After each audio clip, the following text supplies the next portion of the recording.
champions. This is the big show. Are you ready to meet these riders?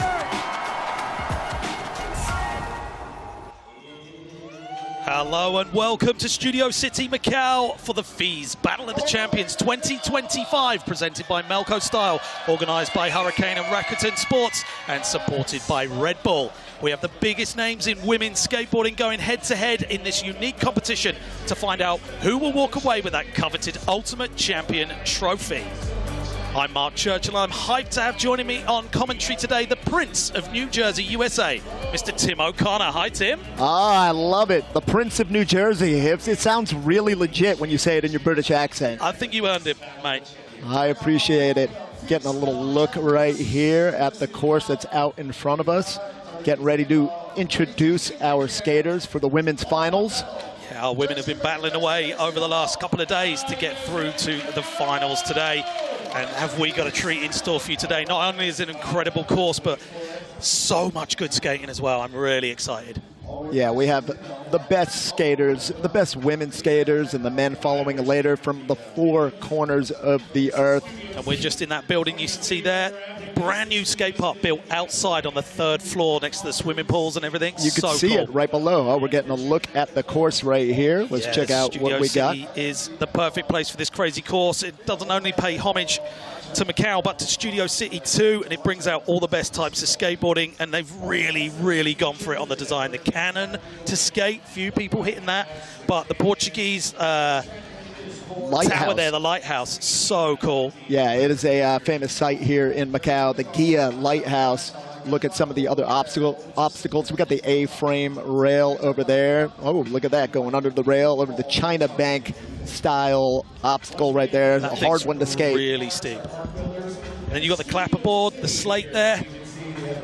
And you can see the big 8 that you see featured on the front of the building where we are right now, lit up, and this place looks incredible under those lights. There we go. We're gearing up for getting down, in the immortal words of Neil Blender. For sure. And our two site MCs, Emil and Brian, been whipping our crowd out, keeping them screaming for these skaters out there. Look at the lighthouse going full throttle. That thing is on high speed. So you've seen the course, and I'm so hyped to see what goes down on it today, but each skater is going to need to utilize the competition format, tick every box of the judging criteria to be able to get on the podium. So let's take a look at it. Champions works super simple. We're gathering the top women skaters worldwide in Macau for 2 intense 1v1 battle tournaments. In every round, 2 skaters face off. 4 rounds stand between them and the ultimate showdown. Top 8, top 4, and finally, the superfinals. For those falling just short of the superfinal, there's still a chance to shine in the 3rd place battle. Every battle is a 3-minute showdown, judged by 3 international experts who know exactly what to look for. How difficult are the tricks? How creative are their lines? Is the execution flawless? Are they consistent and original? And does the skater own the course with style and flow? When the clock runs out, the judges reveal their votes. The skater with the most votes advances to the next round. It's that simple. And the champion? They'll walk away with the Ultimate Champion trophy. Tim, I'm loving this format, mate. Only, 2 people get on the course, only 1 can go through. It's not points, it's the person who's ahead. It's so exciting. Yeah, it's a pass or fail system, pretty easy to understand. 2 skaters go in, 1 leaves victorious and advances to the next bracket round. Yeah, and we were watching all the qualifiers yesterday. It's hard to see it. You're trying to watch both skaters at the same time. It's not the traditional way that things have been done, but what's also hard is to judge this thing. And Willie Santos, Susan Riekers, Tim Hero, all legends in their own realm, and they're doing a great job up there. Absolutely, yeah. Willie Santos has won plenty of contests over his long career, crushing them all through the 90s, probably into the early 2000s as well. Still ripping as well. So a great person to have on hand on our panel of judges. Yeah, they're right up on the top of the bird's nest. They get to see absolutely everything that's happening on the course. Got the best seat in the houses up there. It's an interesting look. They're like stars of the show right now. Look at them up there in their little perch. It's not usually they're hidden somewhere on the sidelines, right? It's a different deal. They should have had the smoke machine on and brought them on. Yeah, absolutely. So with the likes of those up there, you know, everybody's in safe hands, but only one can walk away. And we're all going for that Ultimate Champion trophy. We're getting some highlights right here.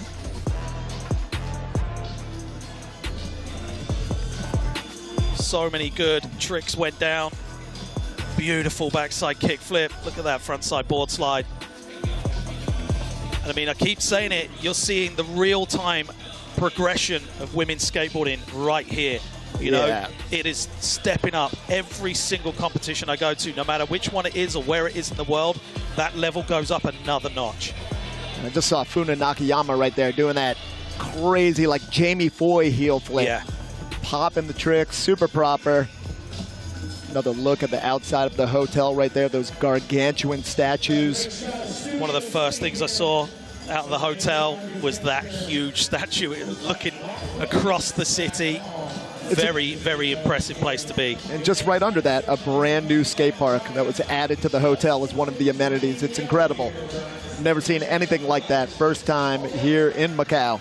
For sure. And it's, you know, you've just seen that replay of what happened in our first few battles, but let's check out who's made it through to our pro women's final today. Yeah, these are our head-to-heads. Setting it off today will be Yuan Leng Zhu versus Funa Nakayama. After that, Yumika Oda versus Zheng Wenwei. Then Miyu Ito versus Charlotte Him. And then Chenji Sui versus Lori Brueggemann. So we got some Japanese skaters, France, Belgium, China.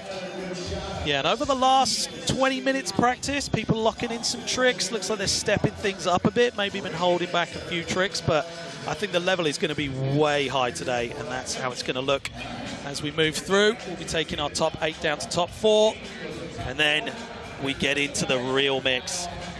Super final, but if you don't make it through, you've still got that third place battle to go. Yeah, to make it all the way to the end, then you'll have to skate 3 times in total. You got to win each one of those battles. Yeah, they're getting a couple of minutes practice, warm up between, but yeah, that's a lot of skating in a very short amount of time.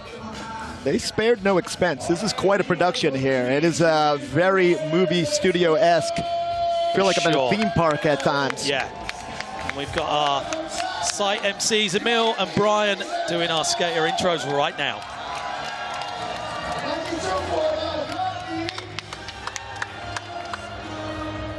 And exactly what I'm talking about. Look at this, spared no expense. We got smoke machines coming in like superheroes.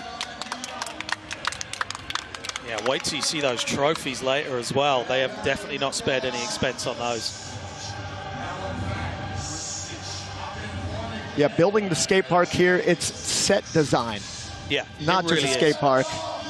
And I mean, the whole hotel is like, you know, it's called Studio City. It's a film set nearly.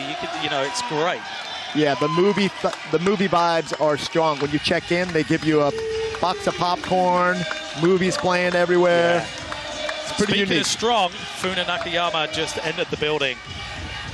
Yeah. Certainly someone who's been leading the way on women's skateboarding recently. Has had the cover of Thrasher, one of the few women that have the cover of Thrasher, doing that front crooked grind on Hollywood High. A force to be reckoned with.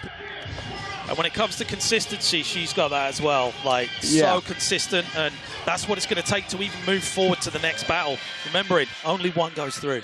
And again, a bit of a different format. So they're going to take a couple of minutes of warm-up. You get that great overview of that course. It looks so good here in the event center. But if you get the chance to come out to Macau and Studio City especially, go check out the pool on the 3rd floor. Amazing place to be, you know. I checked it out maybe a little too long today. Yeah, I'm you're roasted. A little bit lobsterish today, mate. I'm popping. All right, here we go. We got some stats right here as they're warming up. We got the height, weight. I love the shoe size. Yep. It's important, but the stats that I like are coming up next. Check this out. Oh, yes. Self-rated stats by the rider themselves. And you can't max out all of them. You know, you add one goes away somewhere else. But technicality, creative and style, boldness and endurance. I like boldness. I'm not even sure what it means. You're a big fan of that But one. I'm a huge fan. But endurance you need, because this is a long time to skate. 3 minutes, it's different than the standard contest where you skate for about a minute. So you have to pace yourself when you're skating for 3 minutes. It's not the usual situation. Different deal. We got the stats right there for Funa Nakayama. Slightly bigger shoe size. That's a little bigger. Maybe that foot. helps with the pinch on the front crook. She's got one of the best pinches in the game. Front crook master. So what I really like is when you get this second lot of stats put together and you see each rider before they ride, you can really look at how they rate themselves a bit. This exactly here. And you're like, okay, that's kind of level pegging. That's good. Endurance, down on Funa's side, but I feel like she's got that covered for sure. But technicality, both nearly level on that. Yeah, they're both very technical. I've seen both of them skate in the past. We got the split screen that was going on there for a second, so you can see both of them skating at the same time. We're about to get into it. Yeah, get ready to focus your eyes on both riders and the replays in the middle. A lot going on. You'll catch up. But gearing up for getting in.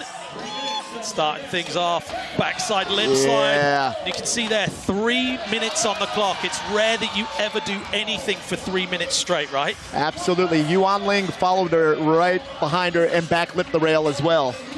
And watch Yuan Ling skate. When she goes switch right here, it's hard to tell that she's going to skate and switch. Wow. That is so incredible. Front crook down the clapperboard as well. There's a lot going on. Need to split your eyes. Here you go. Here's that replay. Frontside crooked grind. You see that pinch we were talking about with the front foot, just pinching that wheel and truck against that ledge. She's got it every time. Giving that ledge a little tap for good measure on the way out there. Saw Funa getting on that little flat bar, and it is a short one. It's a quick little bonk on that one. You can't really settle in, so you got to be light on the toes. Yeah, watch, even the way she drops in, it's like the shoulder. When you skate switch, normally you have a little bit more of a closed shoulder. That's a switch front nose grind. It barely looks switch. She's a little more open. Oh, there it is. It's coming out already. The frontside crooked grind down the biggest rail in the building. I knew it was coming. The kickflip 50. She was putting her board up there earlier during practice, seeing how that grinds. And I mean, we should talk about this rail. We had a little wander around, and it's quite intimidating. It's not that high to get on, but it's long. Yeah, it's kind of low. It's not like a handrail you're going to come across in the streets normally, but it is long. You have to commit. Wow. Oh, look at that.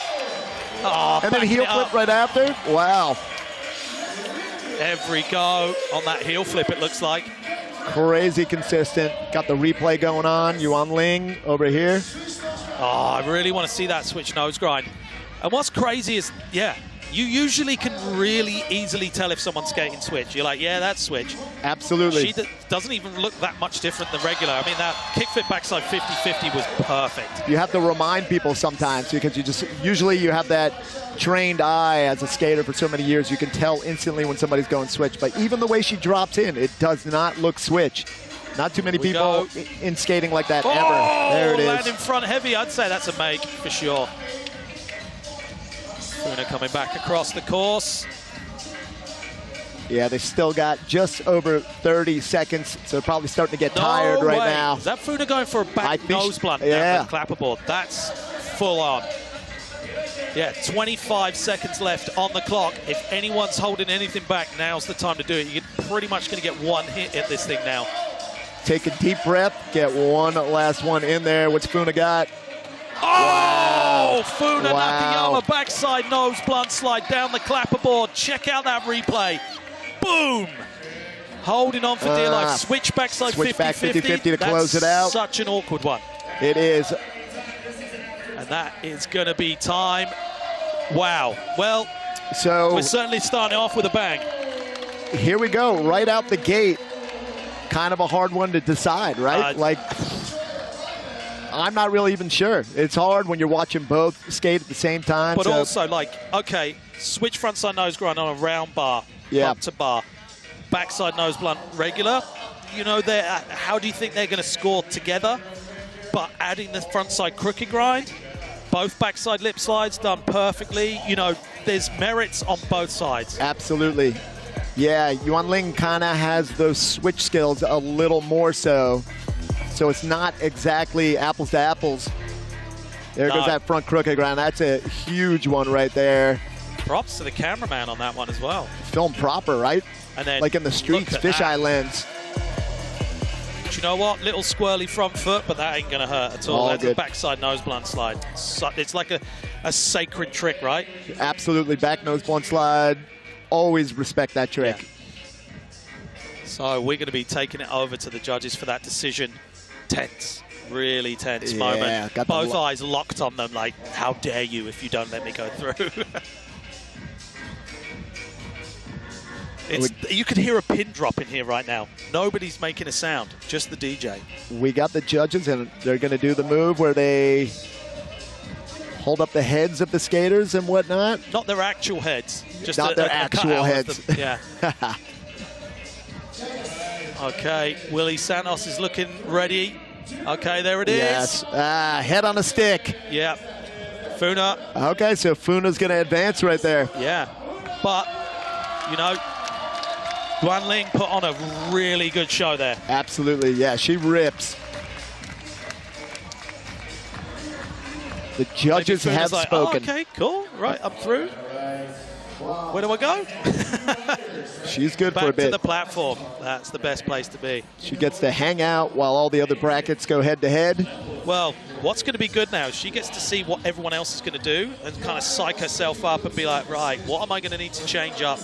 Or do I need to just stick with what I did? That's what I'm wondering. Will they stick to the same tricks that they did in the first 3 minutes? It's a bit of a looser format, so... You always want to wow the judges by bringing something new to the mix, right? Yeah, they want to see that versatility. All right, bringing in the skaters for our next head-to-head from Japan. We got Yumika Oda. Yumika's been skating really, really well this weekend. Everything she does is solid, isn't it? She's an impressive skater, leading the pack of women skating, like innovating at each event you go to. She's got a new trick or two. Yep, for sure. And we got Wenwei Zheng, Zoe Zheng from China. Absolute superhero out here, she is. Yeah, and an Olympian as well. Yep. And you don't get the nickname Beast for no reason. She can take a slam like anyone, and that means that she can do the long back tails down big ledges. She can flip in and out of tricks as well. She's got a very well-rounded bag of tricks, and the way she's been adapting them to here, like some of the obstacles are a little bit more accessible, but they have their own separate challenges, like the length of the rail. Some people have been falling off onto the rail. Yeah, that is a long rail right there. If you get it wrong at the top, there is a chance that you're going to clip it with your body on the way down. Hopefully that doesn't happen today. We got the stats up there. Is that a no-no, putting the weight for the women on there? Not at this age, right? You never ask. Yeah. Shoe size. That's the European size right there. For me, I'm like, I don't even know what that means. 37? 17 you are. No. That's what I am? Technicality, Yumika, maxed out. Okay, all right. Went strong on the technicality button. Yeah, and then equal on everything else. It's good to see. And exciting to see. Okay, well, how are you going to show us that on the course? Are we going to get to see that real-time balance of stats? All right, got the stats right here for Zoe Zheng Wenwei. Both regular skaters, left foot forward. And then, okay, boldness. Way up there, endurance way up there. That's certainly 100% true. She went pretty even on the stats right there for everything. Pretty good at everything. Master of any? I would just master boldness. Yeah. Push it all the way up. I think max out boldness and then evenly split the rest of it. So last couple seconds here in warm-up. We're going to get in to the head-to-head. I mean, that's something else that's worth mentioning, mate. Everybody's friends out on the course. There's no rivalry. No one's like, you know, you'll be rooting for the person that knocks you out of the competition. It's great. It's a mellower deal. And again, I think it's a good format as well because it takes the pressure off of you a little bit when it's just a solo run. Yeah. It's always nicer to have somebody skating at the same time, that kind of jam format. But also, 3 minutes, you can have a breather and not lose too much time. You can just get on the platform, take a few breaths. You know, you're not looking at the timer going, I've got 3 seconds left. You're like, okay, we've got 2.5 minutes left. This is good. Yeah, you can't do that at a standard contest. No. Okay, straight in with the back lip, but slipping out on those Portuguese tiles at the bottom. Oh, and Zoe coming in, going, I got your back. That's the same way the girl started in the first head-to-head. Back lip special. But her riding away from that is going to give the power boost she needs. Going to be really confident. A good first showing. Oh, ooh, the shoulder roll out. Hip her straight back up. Bouncing up fast. Tough as nails. So back up to the top of the course. Zoe coming back in. Frontside board slide. All right, hitting both sides, both rails. Looking solid, confident, and bold. And bold, so bold. Oh, missed that 360 flip and the kick flip that time. There we go. Hanging on by the toenails right there. Third time's a charm. Zoe coming back again, ollieing down that clapper board. Straight up ollie, and we were talking about it the other day that the plexiglass maybe has like a little bounce to it when you're popping off. Yeah, a bit of flex. So we saw that bump to bar backside tail slide as well. Whoa. Ooh, front salad? Yeah, just for Eric. Back 50-50 on the way back down. That slate's getting hit up right now. They're good with the instant replays on it. There we go. I feel like it's pretty important to get a few flip tricks in, show how well-rounded you are, not just the bangers, you know. You got to show your technicality. It's one of the stats. Yeah, if you're not showing the stats. Taking a breath on top of the watermelon quarter pipe. Yep. Just over a minute remaining. Salmon hyping up the crowd here. Oh! Wow, that was insane. Perfect as you could do that. You couldn't do it any better. Whoa! I called it out, and I didn't know whether we were going to see it. I was like, that gives her access to the backside tail slides, and she stepped right in there. Respect to the back tail slide. Back tailing down a long rail is so sketchy. Well, you're facing the wrong way. You've got to lock it in and take it all the way. You can't pop out early because it ends at the end of that rail. There's no safety net on that one. Wow. That is impressive. Well, she's got 30 seconds to get it done. Probably, if she's quick, maybe 2 hits at that. Big kickflip, but hanging up on that bottom step. Fully committed right there. Look at that. Straight back up, smiling. Wow. That is long. Those stairs are so really lengthy. You got to pump when you go in that quarter pipe. Set up quick. Oh, so close. Just coming off a bit early. Oh, let's add 10 more seconds, please. I want to see both of these tricks happen. Dropped in. Is she going to get this one? Oh, my. Full carcass huck right there. I tell you what, Yamika's left hip is going to be sore in the morning. Yeah, that was hardcore. Oh, I'd like to see this. Zoe's back up at the top, but we'll check out our replays. There's that backside lip slide to start things off. So solid. Catching the front truck a little bit, but all good. And then Yamika coming back and getting it done. Look at the swerve. Oh, I didn't even see that in real time. Only caught it on the replay. There goes the salad. Frontside vegetarian grind. Did that. Look at that. Perfect. I mean, if you want to do a kickflip frontside board slide, you want to do it like that. I mean, I'm not a judge, but I'm thinking that one might have been the one that set her over the top. Could be the deal sealer. Yeah. See if the judges agree with my prediction. Well, they are so dead-faced up on that platform. They're not revealing anything. They are not. No smiling. Oh, they're straight in. Oh, okay. Right. Yamika takes it. You were 2-1 right there. Yamika advances. No denying that kickflip front board. You know what? She's got a sore hip now. How's that going to affect her as she goes through to the next round? That's heavy, right? She took some slams. Yeah, that's a brutal one that sometimes some of those slams will send you home for the day. Like, I'm good, but you're going to be skating again in a few minutes. For sure. So 2 rounds down. We see Funa and Yamika going through. But that backside tail slide, I really wish I could have seen that. Yeah, respect to the back tail slide. Okay, next 2 riders for the next battle. Miyu Ito. Yeah, a contest killer. I've seen her plenty of times at other events over the years. Always a force to be reckoned with. Saying what's up to the MCs, making her way into the park. And then out of France, we have Charlotte Him. Charlotte is constantly skateboarding. She doesn't stop. At Skate home, rat. cruising around the streets of Paris, always putting together nice little edits on her Instagram, like non-stop skating and non-stop smiling as well. It's great. Yeah, got a great attitude. Super nice. Always a pleasure to be around. Shout out to the Silver Fox, always skating with him. Absolute legend. Oh yeah, I know exactly who you're talking about. So 2 minutes of warm-up. Let's check out those stats. So Miyu Ito coming in with that 37 shoe. What's that little move right there that she's doing? Little love heart. Little mini, fingers. a little mini hang loose, mini shaka. Mini shaka. Okay, technicality's up there with creativity and style, but a little bit less on the boldness. You know, unfortunately for you, Tim, but endurance back there as well. Yeah, this is a, and again, they set those stats for themselves.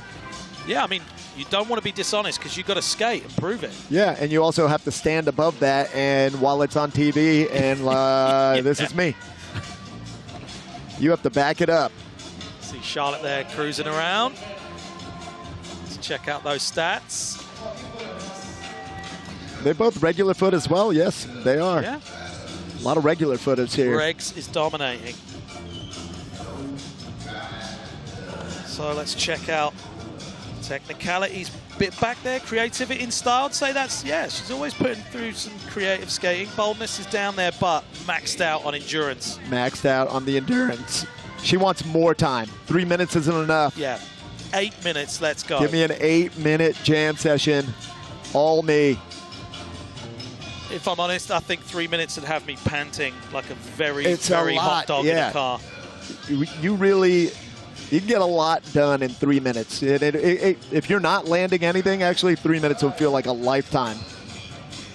So on the stats there, it looks like Miyu would be a little bit the winner, you know, like on stats-wise. Yeah. But maxed out endurance, can she last the 3 minutes? Is it a war of attrition?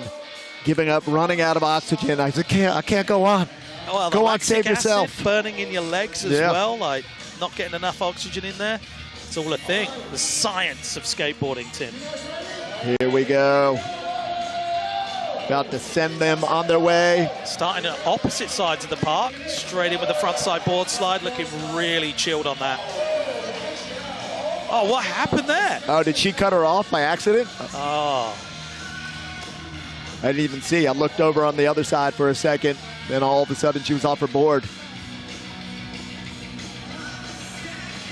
come on, Charlotte, yet to get a trick in. Taking it off of that.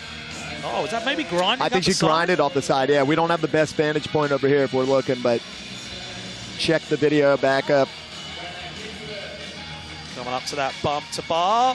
Front side board slide, solid landing there. Back across over that gap. That's pretty wide gap, I'd say. You know, it's not the most inviting thing to hit anyway. You can see it seems like they're kind of taking it mellow right here, right? They're not going all out, pacing themselves for this one. Well, I mean, it's a game. It's dangerous, isn't it? If you pace yourself too much, you're not going through. But, you know, big board slide out there, straight out rail off the A-frame. But yeah, you pace it too much, you're not going to go through, but you don't want to wear yourself out for the next round. Yeah, do you save more for later? Do you save certain tricks, or do you just go all out because you have to advance no matter what? Yeah. If you don't put in enough, that's it. But also, do you show your hand? What's to come to the next rounds? It's a dangerous game. I'm looking at Miyu Ito skating right now, and I feel like maybe she's holding up a little bit. She's holding back. Charlotte getting that frontside board slide on the scariest rail ever. Oh, solid back lip. That's going to change things. Yeah, that's not holding back right there. That's a big one. Charlotte trying to get that feeble grind on the bump to rail. Oh, solid, perfect 360 flip. Oh, wow. Okay, she's going off there for a second. Slipping off the back of the front side blunt slide. Power bar was up. Oh, come on, Charlotte. You can get that board slide. You can see that right there, how long it was. She was on that for a while. Yeah, she's going to need to get that done to be in with a chance of going through the next battle. Just above 30 seconds remaining. Miyu. She's going to the lighthouse.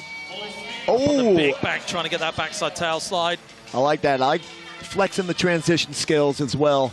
Well, if it's there, you've got to use it. Yeah. Oh, just sending it down the course off that board slide. 15 seconds left on the clock. Well, you get certain contests where sometimes the quarter pipes are treated like it's something just to turn around on and redirect you. I like when somebody flows through the whole thing, skating a transition properly. Well, you see the scores come in and you're like, well, yeah, they're pushing everything. Yeah, Charlotte getting the board slide done. Right at the buzzer right there. Back tail, but I mean, this is a tough one. Both got some stuff done, but it looked a little bit slow in the beginning, didn't it? It did. It seemed like they were pacing themselves for a second, but then revved up, started going. Miyu just started firing off on all cylinders after about that first minute. There's that board slide just before the timer. Perfect backside lip slide. See the style on that as well. Yeah, just she's so good. comfortable. Does everything really proper. Oh, got the back Smith on it too.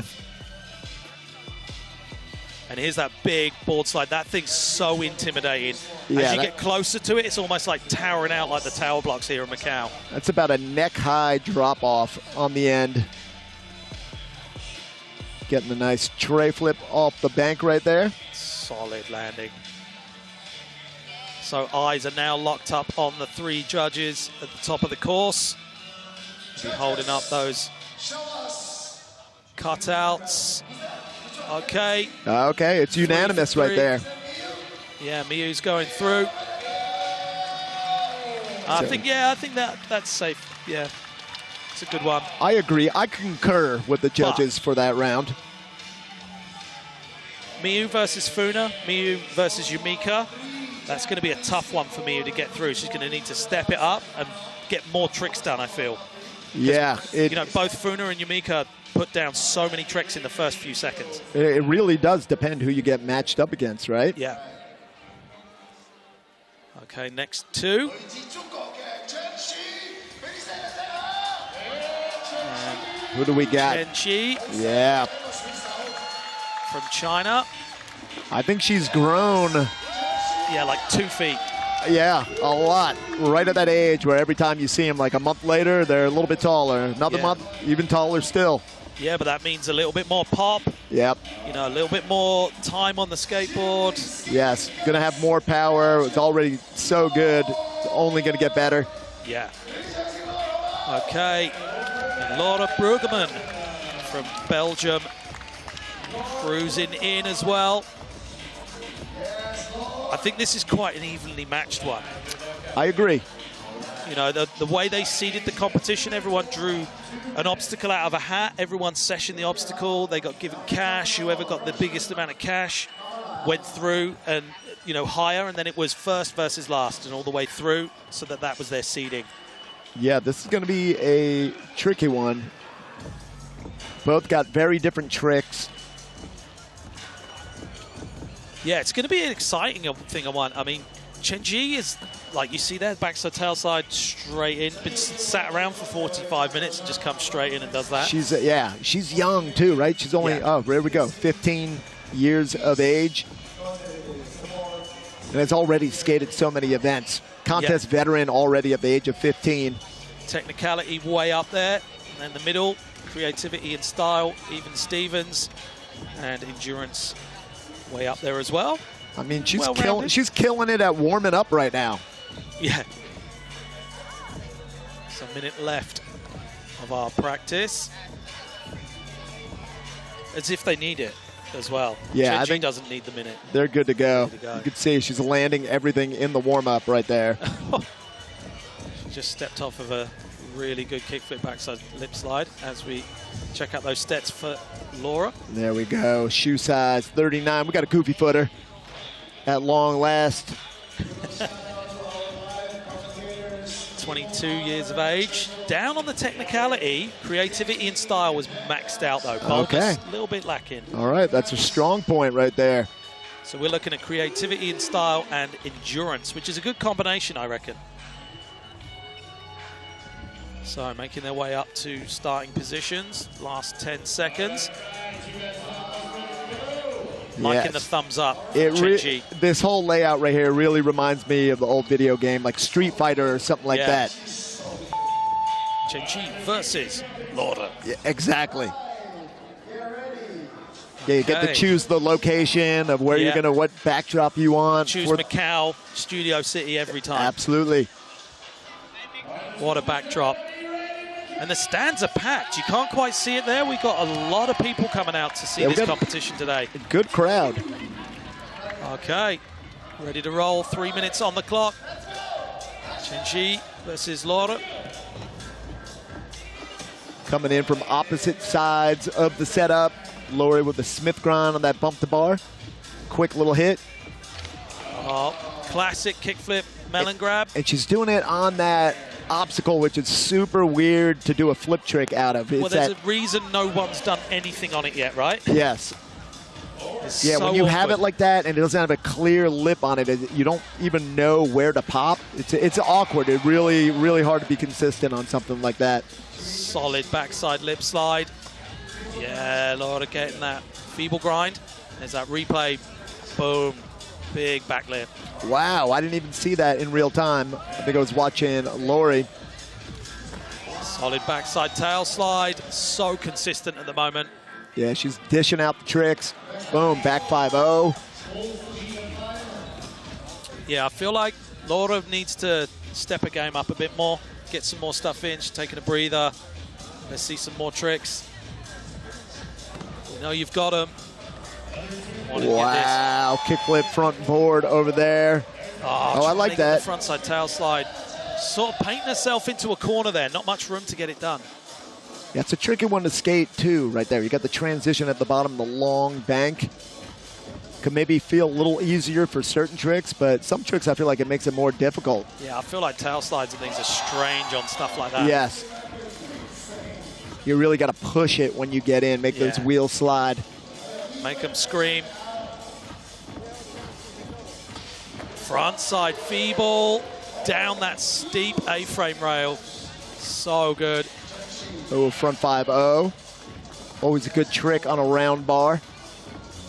Yeah, it could be a pretty intimidating one, that one. Are we going to see this frontside tail slide? Yes, wow. We are. Going back and getting the redemption slide. All right. Impossible, proper. Putting it together now. Wow, the kickflip back lip.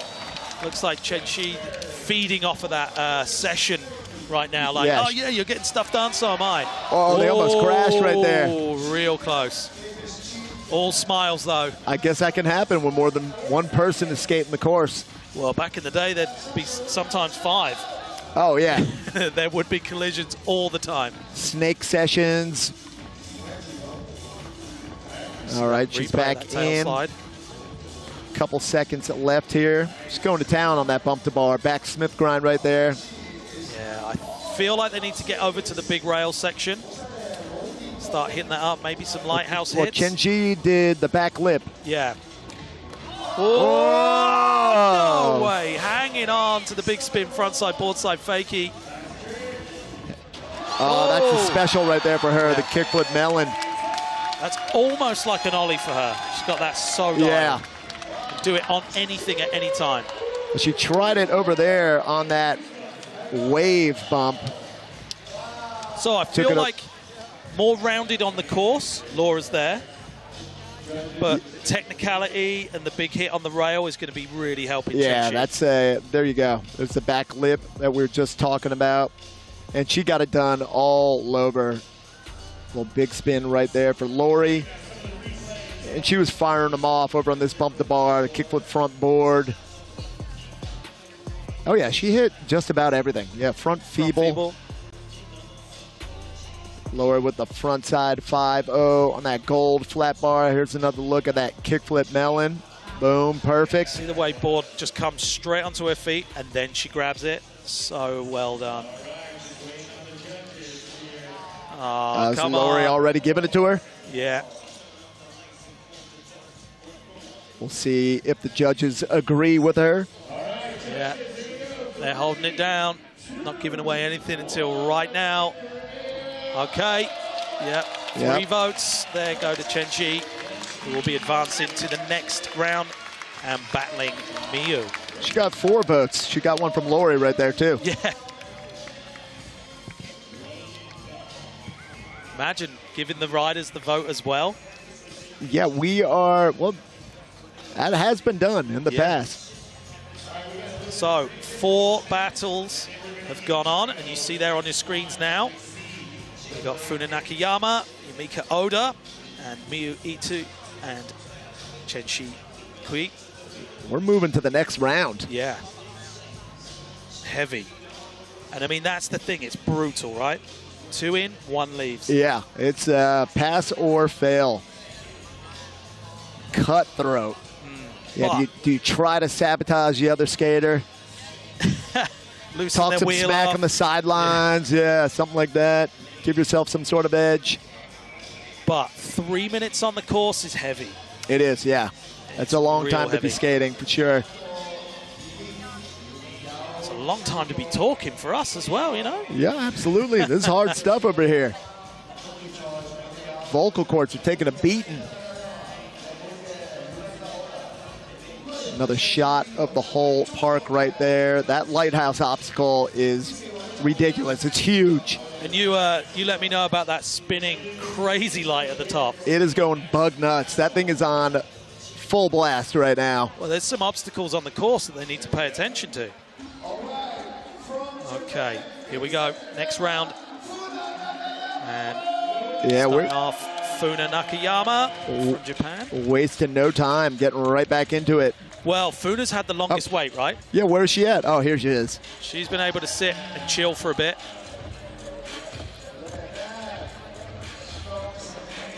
Having been in that first round, been able to get some recuperation.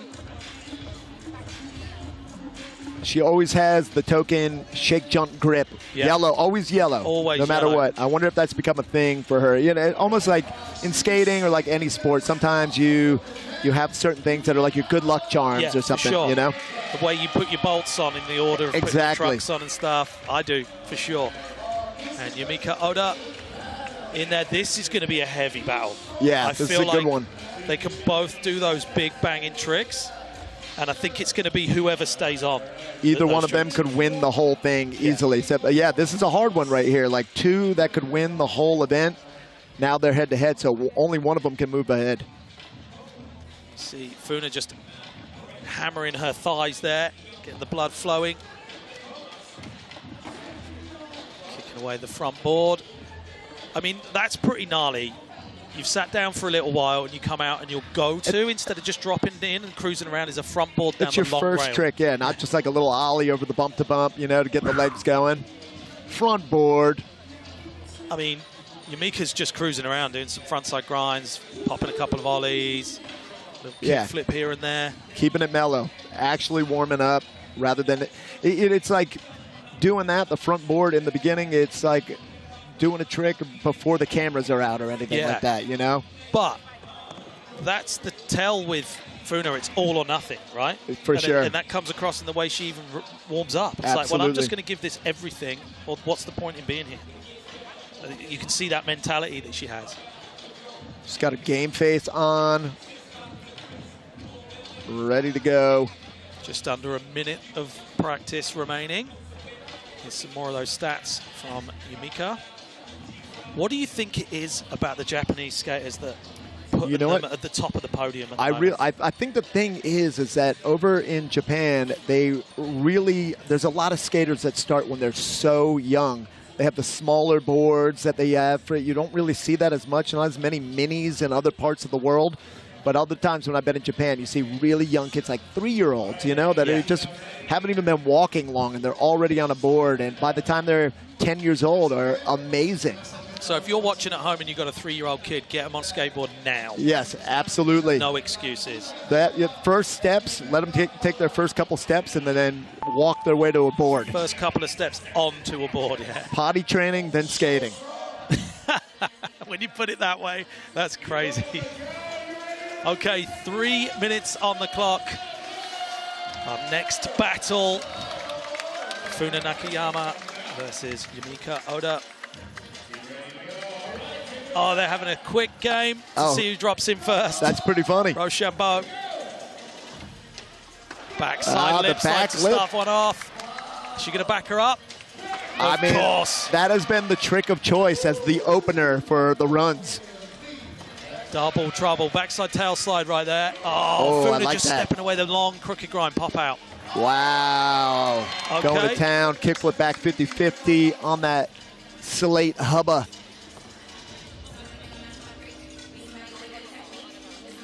Front crook for Funa. Front blunt slide. Shove it for Yumika. Oh, wow. Okay, a little crisscross. Ooh, she mall grabbed up onto the quarter pipe. Do the judges factor that in? Oh, nose blunt slide up there. Not sure if that was supposed to be a nose grind and slipped over, but hey. No, I think it was. She does nose blunt slides pretty regularly. So we saw that crooked grind down the long rail as well. Beautiful, picture perfect backside Smith grind. The point on the front foot was great. Yeah, that was perfect form. They're both landing everything right now. Front hurricane. Okay. That's an easily lock-up trick on the back wheel. You have to get that truck over. And if it doesn't grind and it slides, your body's in the wrong position, right? Tricky one on a round rail. Oh, wow. Oh, that was a heavy front slam. Side board slide and just landing on the end of the rail. This is exactly what we said, but just taking a breather. See that? So tough. Wince of pain, but just picking the board up and going, okay, yeah, let's just take a little breath. That's a hard one. Yeah, the clock still goes because the other skater is, they didn't slam. But what's it like dropping in after seeing something like that? Obviously not phased. I was just thinking about that right there. Sometimes you see somebody take a hard slam, kind of gives you like the heebie-jeebies. You don't even want to skate. But yeah, Funa, ice in her veins. Yeah. Right back in it, back heel flip. That didn't happen. I'm just going to carry on shredding. Yeah, that was a hard slam. I'm not sure if we're going to see her skating again in this head-to-head. Well, it looks like she's struggling to walk, let alone skate. Unfortunate. But it is. I mean, you see how risky some of those tricks are. Back over crooks on the hubba. I don't know if it went nose blunt or not. I think it was in between. It looked like over crooks. I'm not sure if that's what she was trying to do. Oh, no, maybe that was back nose blunt. I'm sorry. I saw it wrong. Well, we'll see from this one. Oh, it's very nearly there, yeah. But what helps her is that front foot pinch, right, with that trick. She did kind of pinch it. Lip slide on that A-frame. Yeah, Yumika's really struggling, but she's hurt. She's still going for it, though. I can't believe I would have. It's like boldness. That's the boldness right there. I would have laid there for the rest of my life. That's it. This is it. This is where I live. I live here. Yeah. Wow, that was heavy. And I mean, it's pretty obvious who's going to go through on this round, but fair play to Yumika. Getting up from that is something, but then still trying to get a few nollie flips going. So impressive. Respect. She is tough as nails. And now has to sit on camera and wait for the score to come through. Let her sit. Let her sit. Yeah. So another look at some of those tricks. She was killing it too, right? The kickflip 50-50. Yeah. Crooked grind. But Yumika taking that slam, it's going to be nearly impossible to go through, whilst Funa just carried on and came straight out with that frontside crooked grind. Yeah, front crook master. Big backside heel flip, slide in that one round. And I think this is the deal sealer right here. Backside nose slide. She just contest make right there. Just pushed it through no matter how it got in. But that was better than in round number one as well. So improvement there.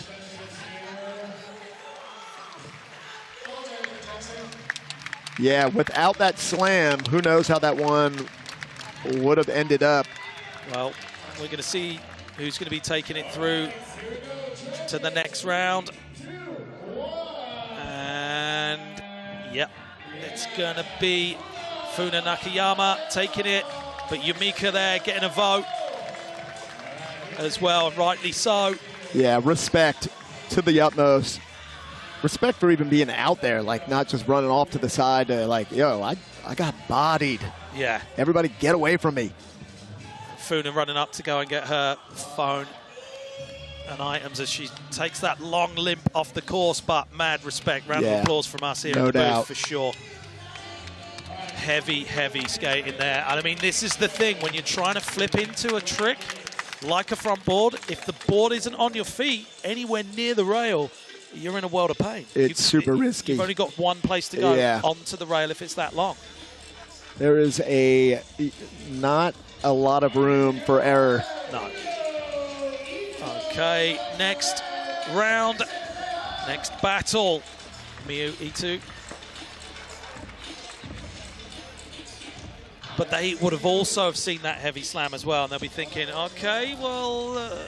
yeah, if anybody else is thinking kickflip front board, you might want to think twice. And I mean, that's the confidence that skateboarders have. You know, you can fall off 15 times and get back up and be like, it won't happen this time, I'm going to land it. Yeah. Okay, Chen Shi. Getting a lung full of smoke right there. Making her way up to the top of the course. Looks like they're both going to be starting up on that quarter pipe and hitting up that big section to start things off. Are we going to see double back lips again? We've seen it. I don't know. Yeah, I was thinking the same thing. You read my mind. Will that be the table setter? So a little warm up right here. Yep, 2 minutes to go. Yeah, warming up on the huge rail. And I mean, this warm-up is so important just to get your feel under your board, you know. But it can also be like, you get on your board and you're like, why can't I suddenly skate again? Like, I've just warmed down and then you've got 2 minutes to get it going. You can get iced out for sure. Yeah, you don't want to sit on the sidelines too long. Yeah, and over here, there's nothing you can really skate in here if you're on the sidelines. It's either on the course or nothing. Well, I just see Chen Shi just switch things up, getting the backside tailslide shove it, so sprinkling a little bit of something special on top of the trick she's already got down. Made it look pretty easy. So the thing is, the judges are going to want to see you do some different stuff than in the first 2 rounds. Yeah, if you got it, if you got other tricks, switch it up. Versatility is always a huge factor. Oh. Kickflip 50-50, but both very well-rounded skateboarders. You see that from those stats that are coming up. But technicality up there, we're certainly seeing that.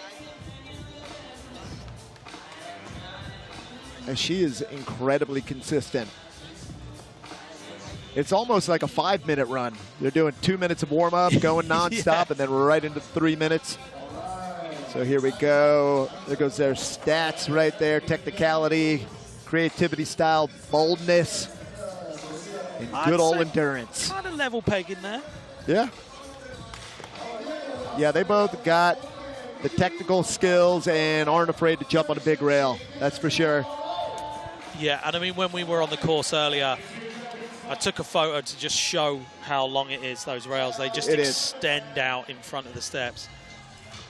Maybe I mean, that's what boldness. Maybe that's what boldness is. Like, I ain't scared to skate that big old rail. For sure. Like, okay, yeah, well, let's get it done. 3 minutes on the clock. All right, here we go. Chen Shi starting it off. Backside lip slide, solid. Absolutely solid. There you go. Oh, the double up on the backside lip slide not happening this time. Looking a bit disappointed, but 3 minutes, you can still get it done. Back lip party on that rail. Everybody's invited. Wow. Back tail shove. Yeah, perfect. I like that. Coming back to that slate kickflip 50-50. Wow, she is good. There goes that back lip right there, getting redemption on the second attempt. You see that replay right there in the center of your screens. Kickflip backside 50-50, but the back wheel's just off a little bit there. Yeah, did it perfect. Too much.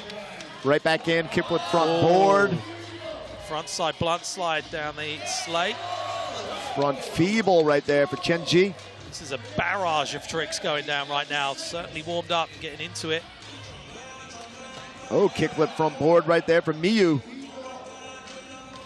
Wow. Kickflip back lip. It is blow for blow right now. It is. They're landing everything.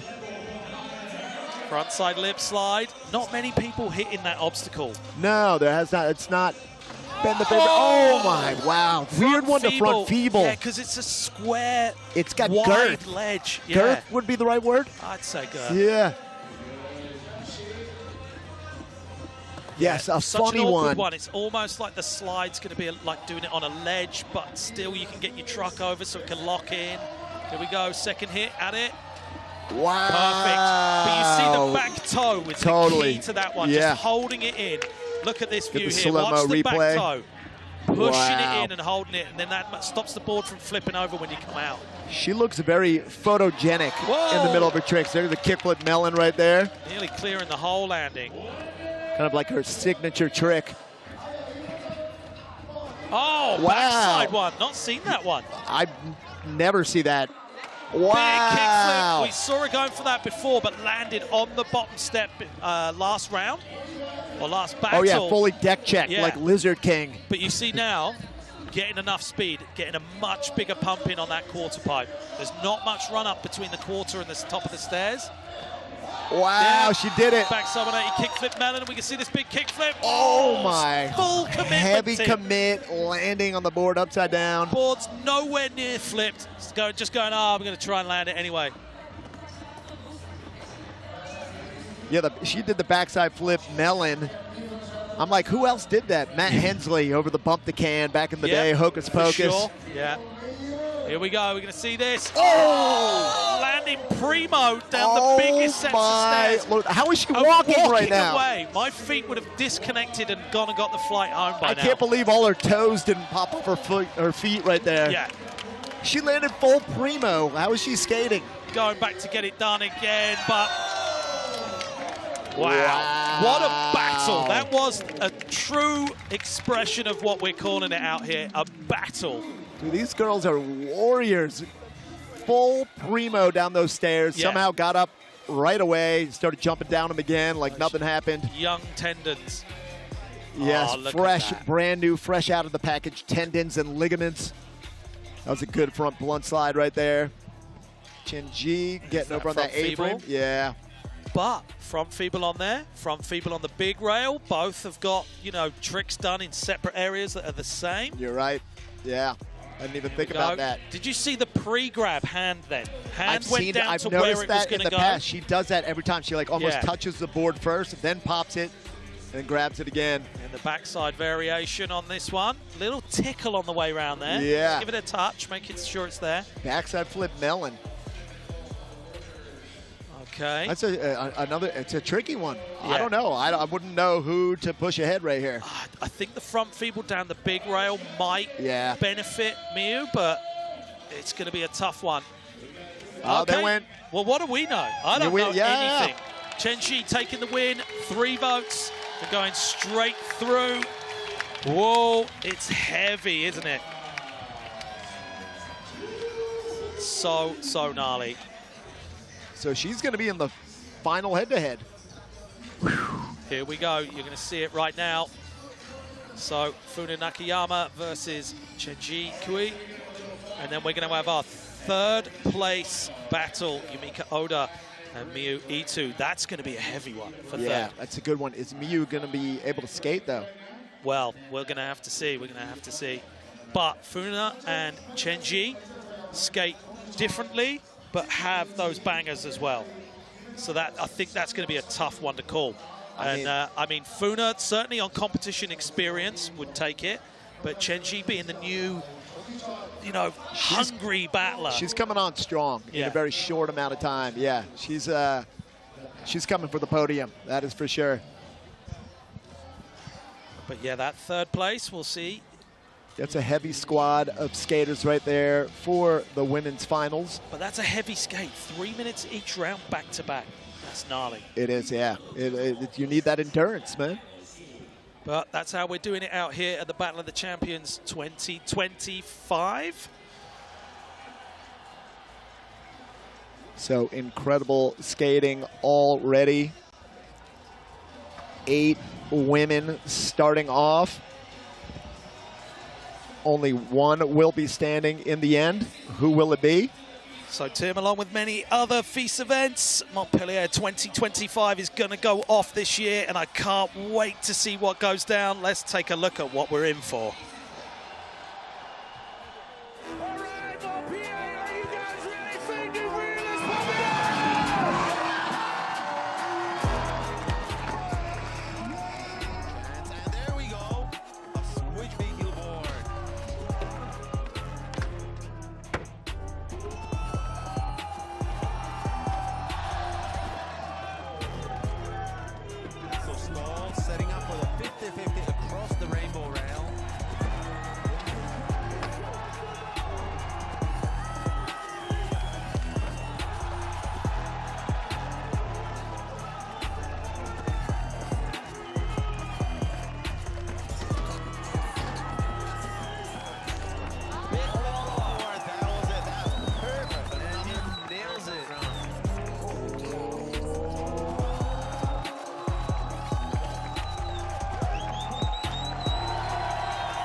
So May 28th to June 1st, Montpellier, France. The crowds are always gnarly. You see how busy it was. It looked insane over there. Yeah, but the crowd is going off here, right? Look at that.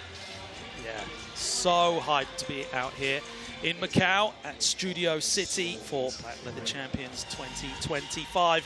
What an incredible course. Looks so good under the lights. And it's so much fun to be out here in Macau. Yeah, look at this course. Again, they went all out. It's like a movie set. It's got this whole bridge. Maybe that's like an ode to the whole zone of like the Venetian and stuff like that. I didn't even think about that until this moment. But yeah, they really went all out building this course. There's a cannon. You could skate a cannon here. Yeah. It's like movie props and stuff. And I mean, we are going to see that cannon being skated earlier.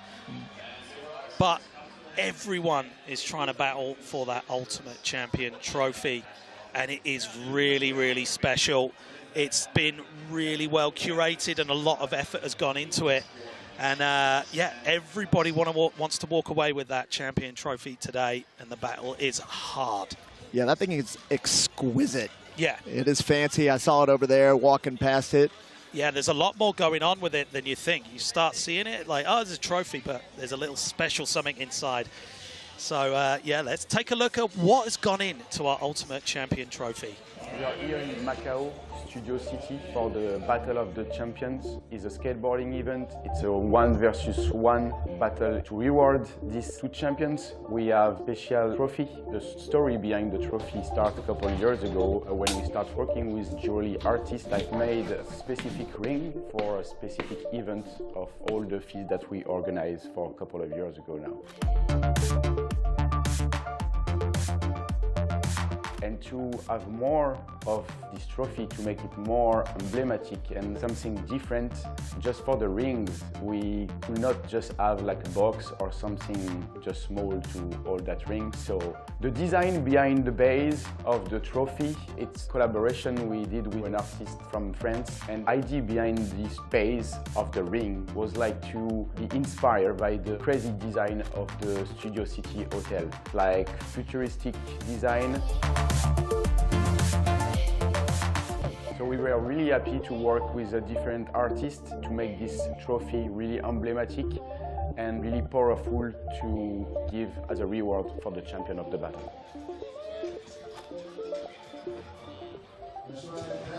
So, Tim, I just want to say, you know, just for future reference, that maybe the commentators should get a trophy as well. I'm all for that. And I think I'm going to win. I'm going to take it from especially you, that trophy. It's a ring with jewels, rare, precious stones, my friend. I'd be happy to receive that. Yeah, for sure. For sure. I mean, it's beautiful. It's lit up there on top right of your screen, just by the entrance. Oh, good eye. I didn't even notice that right there from this angle. Yeah, it's looking glorious. Very much like Indiana Jones. Yes, good call. It goes with the whole movie theme of this whole situation here in Studio City. But look how cool that is. It's got the 8 from the building, the ring in the middle. So, so cool. As we move on to our next battle. Here it is. Funa Nakayama walking in for that final battle. We'll be finding out who is going to be walking away with that trophy after this battle. Straight up to the big section. I wouldn't expect anything else from Funa. You know where she's starting. Is she coming in with the back lip again? Front crooks? Does she switch it up? Stick it to the game plan. I'd love to see her go straight into the front crook. There you go. And just be like, I've got it. I'm on it. And then from China, we have Chen Shi walking in. Ready to do her thing. 3rd time on the course. 3-minute runs. And it's going to be 3 minutes until we find out who is our ultimate champion. They're going to get another 2 minutes of warm-up again. I'm like, do they even need it? I know Chen Shi doesn't. Yeah, okay, they're fine. Straight in front board. That is so cool. I was wondering, I'm like, are they going to look tired? They're going to look gassed right now? No, they're fine. Get those stats up there again. That shoe size of 40. Another thing we can now start calculating is that boldness. How bold are you? Are you still going for it in the final round? I think Funa's boldness should be maxed out. To see that slam happen before and then come straight into a front crook. Yeah, absolutely. Not to be fazed by that. That is totally bold. And I'm like, is boldness, is that just like gnarly? You're gnarly. Yeah, I'm bold. Yeah, just I ain't scared. Go the stats right here for Chen Ji. So we have been told there won't be a 3rd place battle due to injury, Tim. I assume that's what was going on since we're getting right into the final head-to-head right here. Had that hard slam before, so. Yeah. Heal up. It's going to be a long flight home.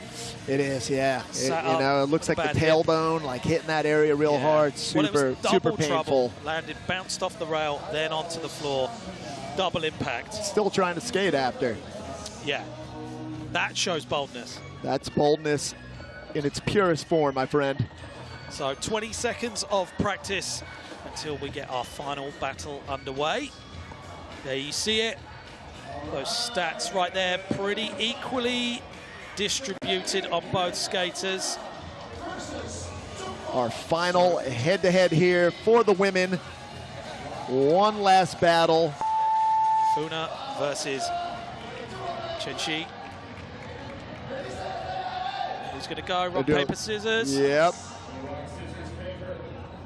I was going to say we could be here all night. Yeah, they were tying up. Minute 16 of rock, paper, scissors. Okay, 3 minutes starting as soon as they drop in. Boom. Sticking with the back lip every time. Oh, Funa not making that one. But do you know what? You never see Funa get phased by not landing a trick. It's not like she goes, oh, no. She's like, oh, okay. She's definitely got it on the next one anyways. Back tail shove. And there's that back lip. Yeah, Chen Shi getting that back tail slide, shove it. Ooh, I like that. The crooked grind on the back of the China Bank obstacle popping in. What's interesting is we saw just the back tails from Chen Shi in the 1st round, then the back tail shove in the 2nd. Now we're seeing a kickflip 5-0 instead of the kickflip 50-50 on the slate. Little upgrades. Yeah, it's about those little upgrades. The judges want to see new tricks. They want to see just how well-rounded you are. And they need a reason to choose you over the other skater. Absolutely. Funa throwing down a nose blunt slide right there on the bump to bar. Oh! Backside tail slide fakie. Didn't mean to do it. Yeah, I don't think she meant to. She reverted it around and just looked up and smiled. She like, threw okay, a little smile. I'll take that. As long as I'm still on my board, absolutely. Oh! There it is. Wow. No Kick tail back on that 5-0 now. Just balancing all truck. We're going to see bump to rail, just missing it, but hanging on, getting the front side board slide. Yeah, didn't quite get the truck up on there, but riding out of it. Whoa. Kickflip front board. It is a quick hit. It just nipped the last little part of that rail. Coming back across to the A-frame front feeble. I don't think I've seen her fall off that front feeble once. Oh my. Front side Impressive. grind down Impressive. the biggest part of the course. Back lip. So many tricks. Backside back heel heel. flip. Like we saw before, blow for blow right now in our final. Yep, getting on that A-frame, a lip slide right there for Chen Ji. Well, I certainly think both skaters are feeding off of what each other are doing. I like that one right there. The back nose blunt slide on the hubba is a sick one. There is a reason you don't see many backside nose blunt slides in competitions. So hard. It's a harder one too on like a ledge as opposed to like a rail. Yeah. You know, it's actually a little trickier to Well, do. Wow, there you go. Apparently not. We just seen it so solid right there. So good. Okay. Funa straight back in, wasted no time. There's work to be done. There it is. Getting it done this time. She got the truck up on that time, the front hurricane. Chen-Chi doing a bit of flatland up there on the platform. Frontside, tailside fakie from Funa. 10 seconds left on the clock. Oh, she's coming in switch. Oh, coming in switch. What is she Ghosting thinking? What is Needs she to thinking? get it done. 3 seconds to get it done. Funa just slowly dismantling the street course. Okay, coming in, switch. This one's going to be after time, but switch front lip. Are you kidding me? Wow, I didn't even know she had that one. Well, that's the shape of things to come. Yeah, round of applause there from everyone on their feet as well, showing their respect. Switch front lip down that long rail is very daunting, Tim. I did not know that she had that trick. I'm like, what is she doing right now? She's dropping in switch. Went all in right there. Well, like we said at the beginning of the show, you're seeing the real-time progression of women's skateboarding, and that was certainly something special at the end. And crazy progression right there for Chen Ji. I feel like half a year ago, she wouldn't have been a threat to maybe win a contest. Maybe she'll be in that top couple places, but she's coming for everybody right now. Yeah, she's been putting in a lot of work, and it shows. There's that frontside crooked grind. Yeah, the absolute master of that trick. Nose blunt slide, perfect positioning there of the feet. And then came back through onto that slate, backside tail slide. Then, oh yeah, accidental revert on that. Well, you can see her shoulders didn't go round, but she just took it away anyway. Still smooth. Kickflip back 5-0. Here goes her. Yep. I was going to say again. token move, token melon grab on the kickflips. Backside flip melon over the bump to bump. Oh, props to the cameraman capturing that so well. Yeah, somebody's been out in the streets filming. They know what they're doing. It's that frontside tail slide to fakie. Solid metal ledge that as well. You know it's going to slide when you hit it. Yeah, that is a sturdy obstacle. Yeah. So eyes are now locked on the judges. I couldn't call this. I don't know. Yeah, I was going to ask like predictions, but I genuinely don't know. Well, so much went on. Okay, wow. There it is. Unanimous votes from the judges. Chen Ji is our ultimate champion here at Battle of the Champions 2025, Studio City, Macau. Look how hyped she is, and so is everyone else. The stadium is roaring here. And rightly so, put on such a good skate from the minute she came out from Battle 1 all the way through to the final. Yeah, well deserved. She crushed it. Are they going to give her the trophy right now? Slide that ring on the finger. Okay, there's our Battle of the Champions trophy.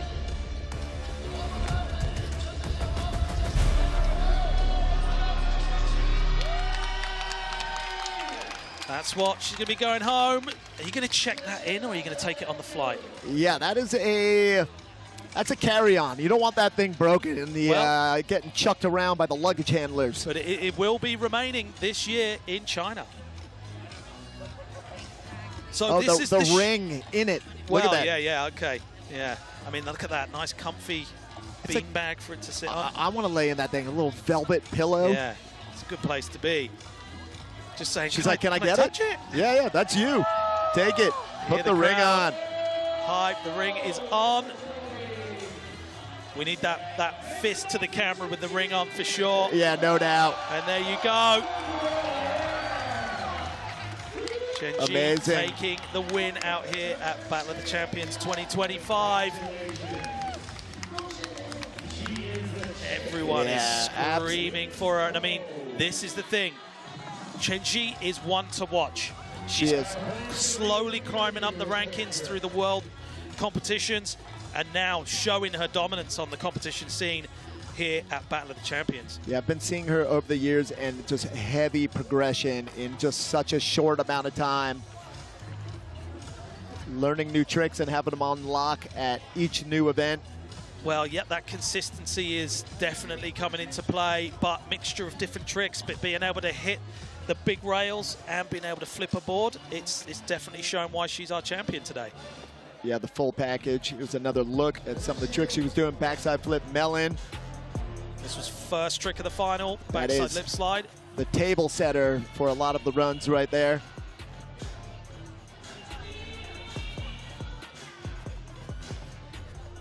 So we're going to take it down to the course and catch up with Chenji.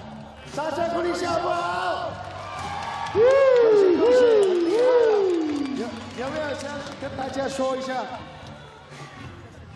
？6周就可以了。谢谢大家来看我比赛。多謝大家睇個比賽啊！俾啲掌聲佢好冇？還有呢？還有呢？以後我會繼續努力。以後我會繼續努力。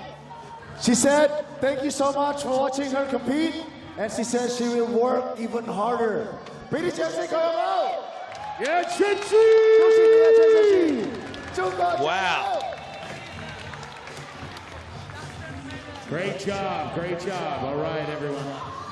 Well, that's some gnarly game right there. I'm going to work even harder. Like, thank you so much, and I'm going to work even harder. Yeah, you did plenty. You just won the whole thing. Like, you're good. You might be able to take it easy for a little bit. Yeah, and there you see our final results. Unfortunately, we won't be having our third place battle today due to injury. But that's the game of skateboarding, right? You're always on a knife edge. Yeah, it's one moment you're on top of the world, absolutely killing it, and then just taken out. It's part of skateboarding. Brutal slams will happen. For sure, but our champion today, you see there, 3 rounds.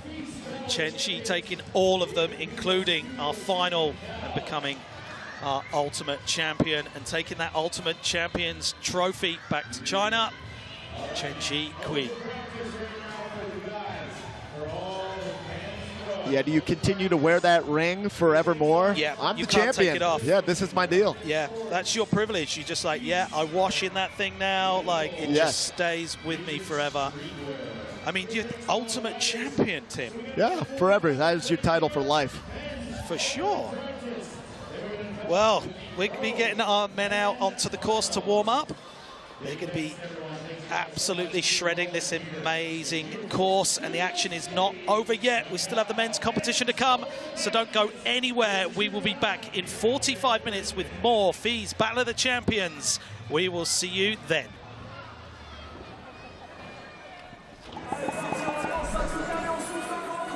I can't hear you, Montpellier! L'engagement, la vitesse, la hauteur. Oh, incroyable!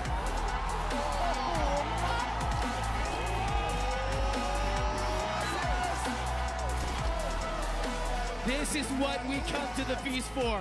This energy is found nowhere else in the world. The best crowd, the best energy. Montpellier, the FIS is back.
champions. This is the big show. Are you ready to meet these riders?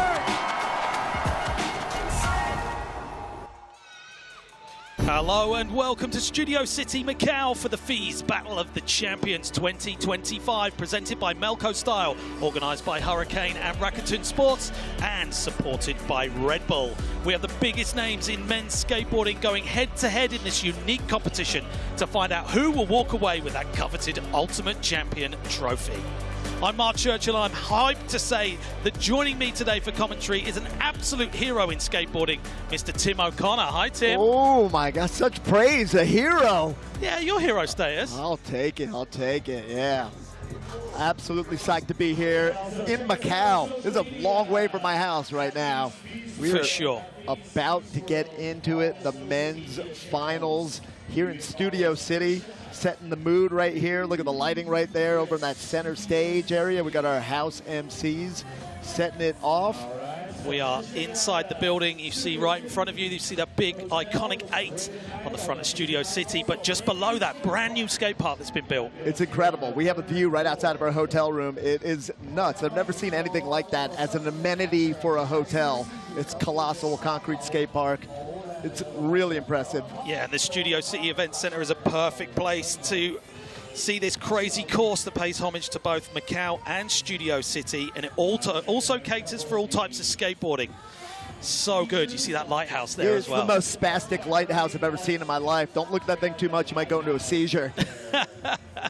I mean, there's so many features here that they've spent a lot of time to get right and to, like I say, pay homage to the area it's in. We're getting a closer look right now. Yeah, look at some of the setup right there. There's that super slender rail right there. I think it's actually kind of sketchy for how skinny it is.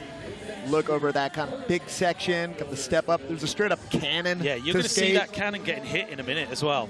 And there goes the lighthouse. That thing is huge, deadly. Not really anybody hitting the top on that. Maybe Daisuke. Yeah. Give a little scratch A-frame. One straight out rail, one down rail. Pretty dangerous obstacle. And then you see going through the rail our China Bank as well, which, you know, a few people are hitting up and really getting involved on that obstacle. And we got that right there, the slate off that center stage. Looking like the floor is the lava. Got the hubba going down on that marker right there. Little ode to the movies. Studio City, you know? Yeah. Such a good vibe out here. We got packed crowd, and it's looking so good for our men's final. So you've seen the course, but you're going to have to tick all the boxes of what those judges are looking for. And that criteria is quite tight, but let's take a look at what is involved in it. Here's how the Battle of the Champions works. Super simple. We're gathering the top men and skaters worldwide in Macau for 2 intense 1v1 battle tournaments. In every round, 2 skaters face off. 4 rounds stand between them and the ultimate showdown. Top 16, top 8, top 4, and finally, the superfinal. For those falling just short of the superfinal, there's still a chance to shine in the 3rd place battle. Every battle is a 3-minute showdown, judged by 3 international experts who know exactly what to look for. How difficult are the tricks? How creative are their lines? Is the execution flawless? Are they consistent and original? And does the skater own the course with style and flow? When the clock runs out, the judges reveal their votes. The skater with the most votes advances to the next round. It's that simple. And the champion? They'll walk away with the Ultimate Champion trophy. Tim, this format really spices things up a bit. Yeah, it's a good one. It's the jam format. They're skating for 3 minutes rather than the traditional where you're solo by yourself. They're skating at the same time, which is good. It opens it up for a little more creativity. Get a look right here at our judges for today. That will be, they'll be deciding if you go ahead or not, pass or fail right here in the head-to-head competition. We've got none other than Willie Santos, contest killer in his day, Susan Riekers, Tim Hero. Look, they're famous. They're famous here. Look Big at them. Names. They got center stage at this event. Yeah, they've got the Eagle's Nest to sit in up there. You see top right of your screens.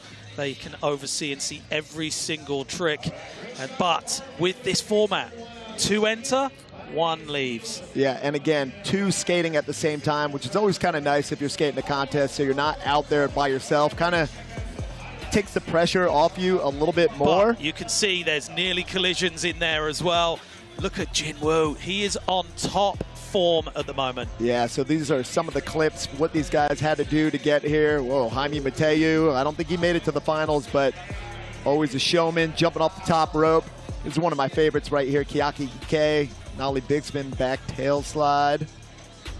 Big front blunt slide. That thing's so daunting, but these long rails, they are getting a lot of hits with our men's competitors. Yeah, you got to sit on that one for quite a while. As a long grind. We saw a little Dominic Walker demo earlier. He got out on the course when training was going on, and he absolutely smashed it. He was ripping, yeah. It's a shame he didn't make it to the finals because he was killing it all through the earlier knockout rounds.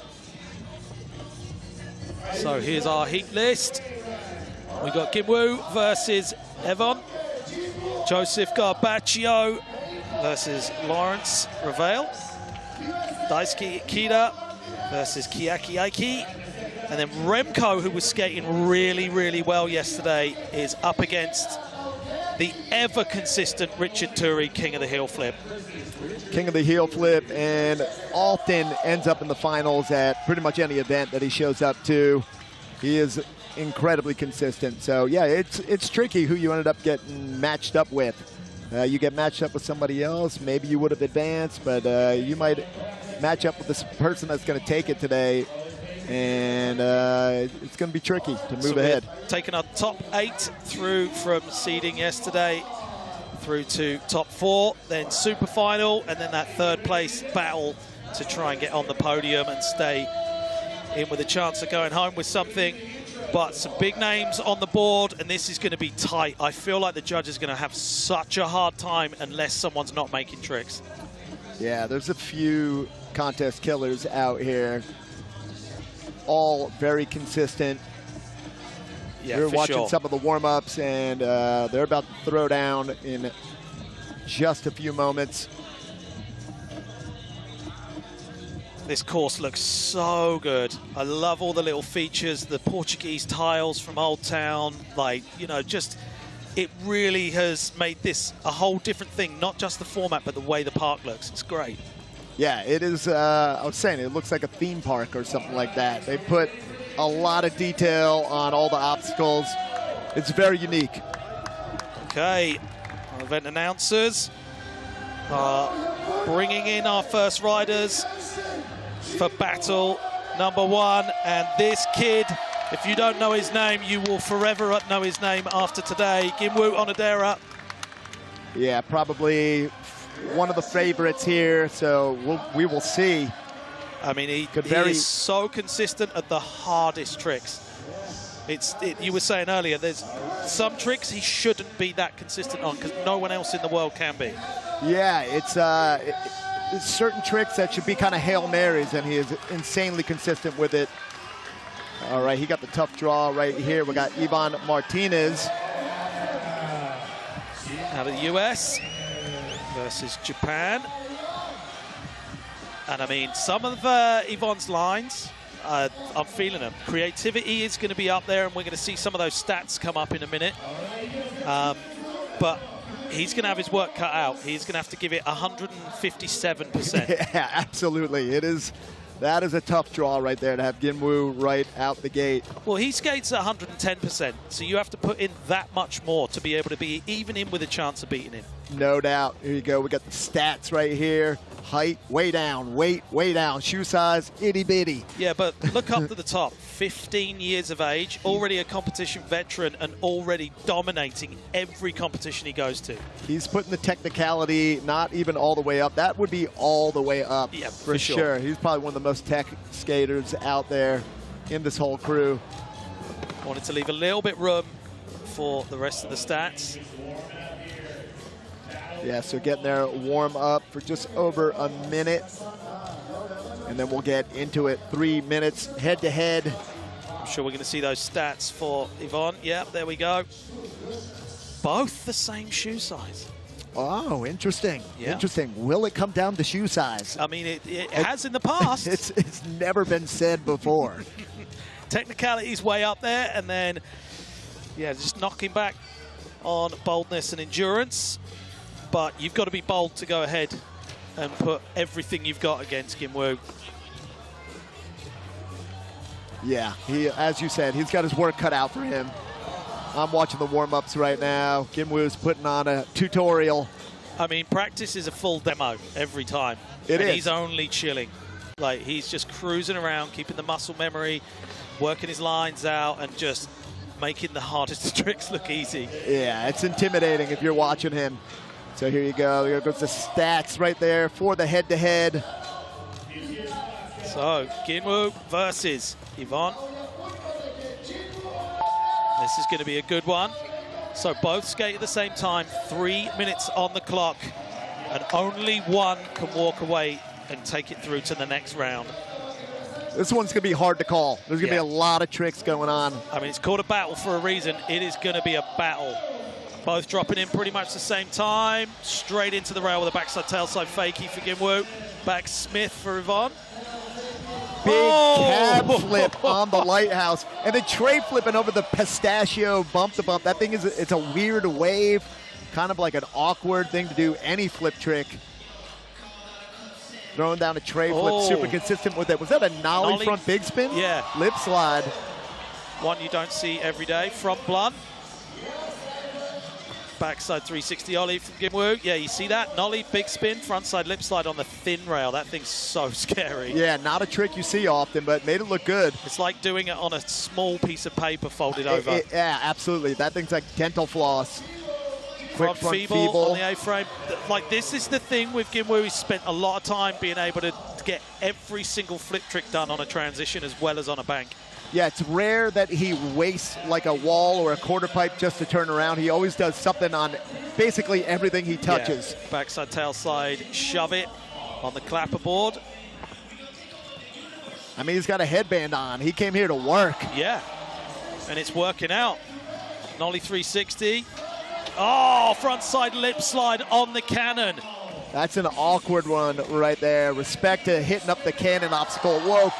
Blunt kick with the fakie on the big wedge quarter pipe. But the thing that gets me is the way he stalls those tricks. Like, he does. Most people would be like, no thanks, and step off at that point, but he's straight back in. I've seen him walk over to a big quarter pipe, stand, just place the board in blunt, and then do a kick with the fakie in. He has no fear with that situation. So I think we saw the frontside 180 switch crook from Yvonne down the rail. Kim Woo dropping in on that watermelon quarter pipe. So we've called out so many tricks and we've still got a minute left. Yeah. This is amazing. Big spin to turn things around, coming back in, backside 360 ollie over the pistachio pumper. Okay. He is dished out coming so in much. Switch, pop shove. Good thing you didn't go for that one. That would have been full primos. Okay, foot in the flip position, kick flip, frontside board slide like it was nothing. So insanely consistent. Just asleep at the wheel, reeling him off. Big crooked grind. That was sick. Move on. He's putting a hurting on that China Banks obstacle. Yeah, 100%. 20 seconds left on that clock. Pretty much time to get one more done, and they have got to be hurting. 3 minutes. Wow, perfect backside kickflip.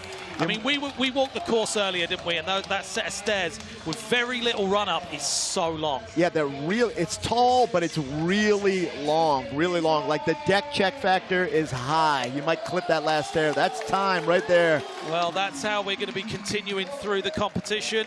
Head-to-head battles, and only one can walk away. And that was a barrage of tricks. You know what? I need like a little clicker right there to see how many tricks Kim Woo did in that 3-minute time limit. I think we'd be close to a squillion. A squillion. All right. We will see what the judges decide of who moves ahead. We got some slow-mo replays right here. Back tail, shove, every go, perfect. You see him landing bolts, feet both are directly over the trucks. God, that is scary. That quarter pipe is huge. It's really big. Oh, he did get the. Oh, no, I don't think he got the truck in. He Yeah. would have got a frontside tailside fakie there. It was a tail grind. Kickflip backside lip slide from Gimwoo. And then this big old crooked grind. Nearly getting locked up. That was really rotated round. Closing it out with a banger right here. Big old backside flip. What you see just there out of shot is Yvonne's like banging his board at the top of the stairs. He's like, whoa, giving him full props. I mean, yeah, respect. Yeah, backside flipping down a huge flight of stairs, a hard one to be consistent at. Apparently not. Not for him. Yeah. Okay, here comes those judges' decision. We got 1, 2, 3 Gimwoos taking the win and moving on to the next battle. I mean, we thought it was going to happen. And what a tough draw if you're against that young prodigy of a skateboarder. Yeah, you're bummed. You're like, really? That's who I got to skate against in the first? Yeah, first battle. Yeah. 3 little Gimwoo heads. He is moving on. Yeah. So we're going to dip those lights, get the smoke machine pumping. You can see that Ultimate Champion trophy lit up just by the entrance. Just on your left of the screen, that's what everyone's after today, as well as some cash money. But Joseph Garbaccio in battle number 2. Already got quite a sweat on. He was smashing it in practice earlier. Yeah, absolutely. Really good skater. He's another one that was in the Olympics. Really good contest skater. That's kind of where I have come to see him skating more so. Like I haven't seen a ton of video parts or anything yet, but yeah, he's really good. And Laurence Ravel, also from France. This is the Frenchie battle right here. Frenchie versus Frenchie. Getting some knucks from our announcers. So Laurence was putting down some very, very big moves, like taking off on one ramp, landing on the floor past it. And I think it's that kind of explosive skating that he's going to need to do to be able to take out how technical Joseph is and how Joseph can move around this course and link so many tricks together. Yeah, Joseph, he at this point, he has a lot of experience now as well with contests and events, and like, it's something that you get better at over time, like being able to shed off those nerves and everything, getting comfortable with the situation. It's a nerve-wracking thing. It's not just about whether you can do the tricks. You're like standing up in front of huge crowds like we've got here in Studio City, Macau, and you've got to be able to switch that noise off. You've got to be able to be like, hey, I'm just in the local park having a sesh with my friend. It's a different skill set, because there's been plenty of skaters throughout the history of skating that have been amazing, but maybe not good contest skaters. You know, it's a different mental mindset that you need. We got the stats right up here for Laurence. 78 kilograms as a American. I don't even know what that means. Creativity and style maxed out. Technicality and boldness are losing out because of that. But endurance is up there. Yeah, and he was looking good during warm-ups earlier. Well, we saw some creativity, I think, came out with his use of the cannon. Hopefully we'll see that as the competition starts. Just under 30 seconds remaining of warm-up. Respect to anybody skating the cannon. That's a weird one. Yeah. That's actually like something that would you mimic the streets though, right? Something that's weird, not made for skating, and it's like figuring out a way to skate it. So you can see Joseph taking the technicality there, losing out on the creativity and style. Boldness, Joseph's taking, and endurance is Laurence. So this is going to be interesting, because we're going to see some really big moves from Laurence, and we're going to see some back-to-back destruction from Joseph. He does, yeah. He flows around the course. He's really good at linking everything together. So both skaters can drop in at the same time. They're choosing to drop in up on that big section. 3 minutes on the clock. And here we go. Straight into the big rail, backside tail slide. He slid that really fast. That's a good one. Whoa, ollie the cannon up and over the back. Oh, and a crail. A crail. Yes. Crail, fatty to flatty, big tray flip right there. Kick flipping into the whale tail. Oh, the whale tail. Good call. Yeah. I don't even know what to call that thing. That's perfect. Nollie over the rail. He's got so much pop. Yes, this is what we were raving about that one. Pole jam, backside lip slide. He's the only person I've seen do that over the last couple days. Well, you've got to have some guts to go into that one. Whoa, hanging on by the toenails, 270 lip slide. Nollie front board as well. Coming into the clapper board. Ollie over nose blunt. The up and over nose blunt slide. So 5-0 fakie. Oh, That's almost. what we're talking about with Joseph. He can skate every single obstacle on this course. They almost had the crisscross crash in the middle of that run. Crisscross will make you jump. Crooked grind nollie flip out. Front 180 switch crook and a huge hard flip for Lawrence.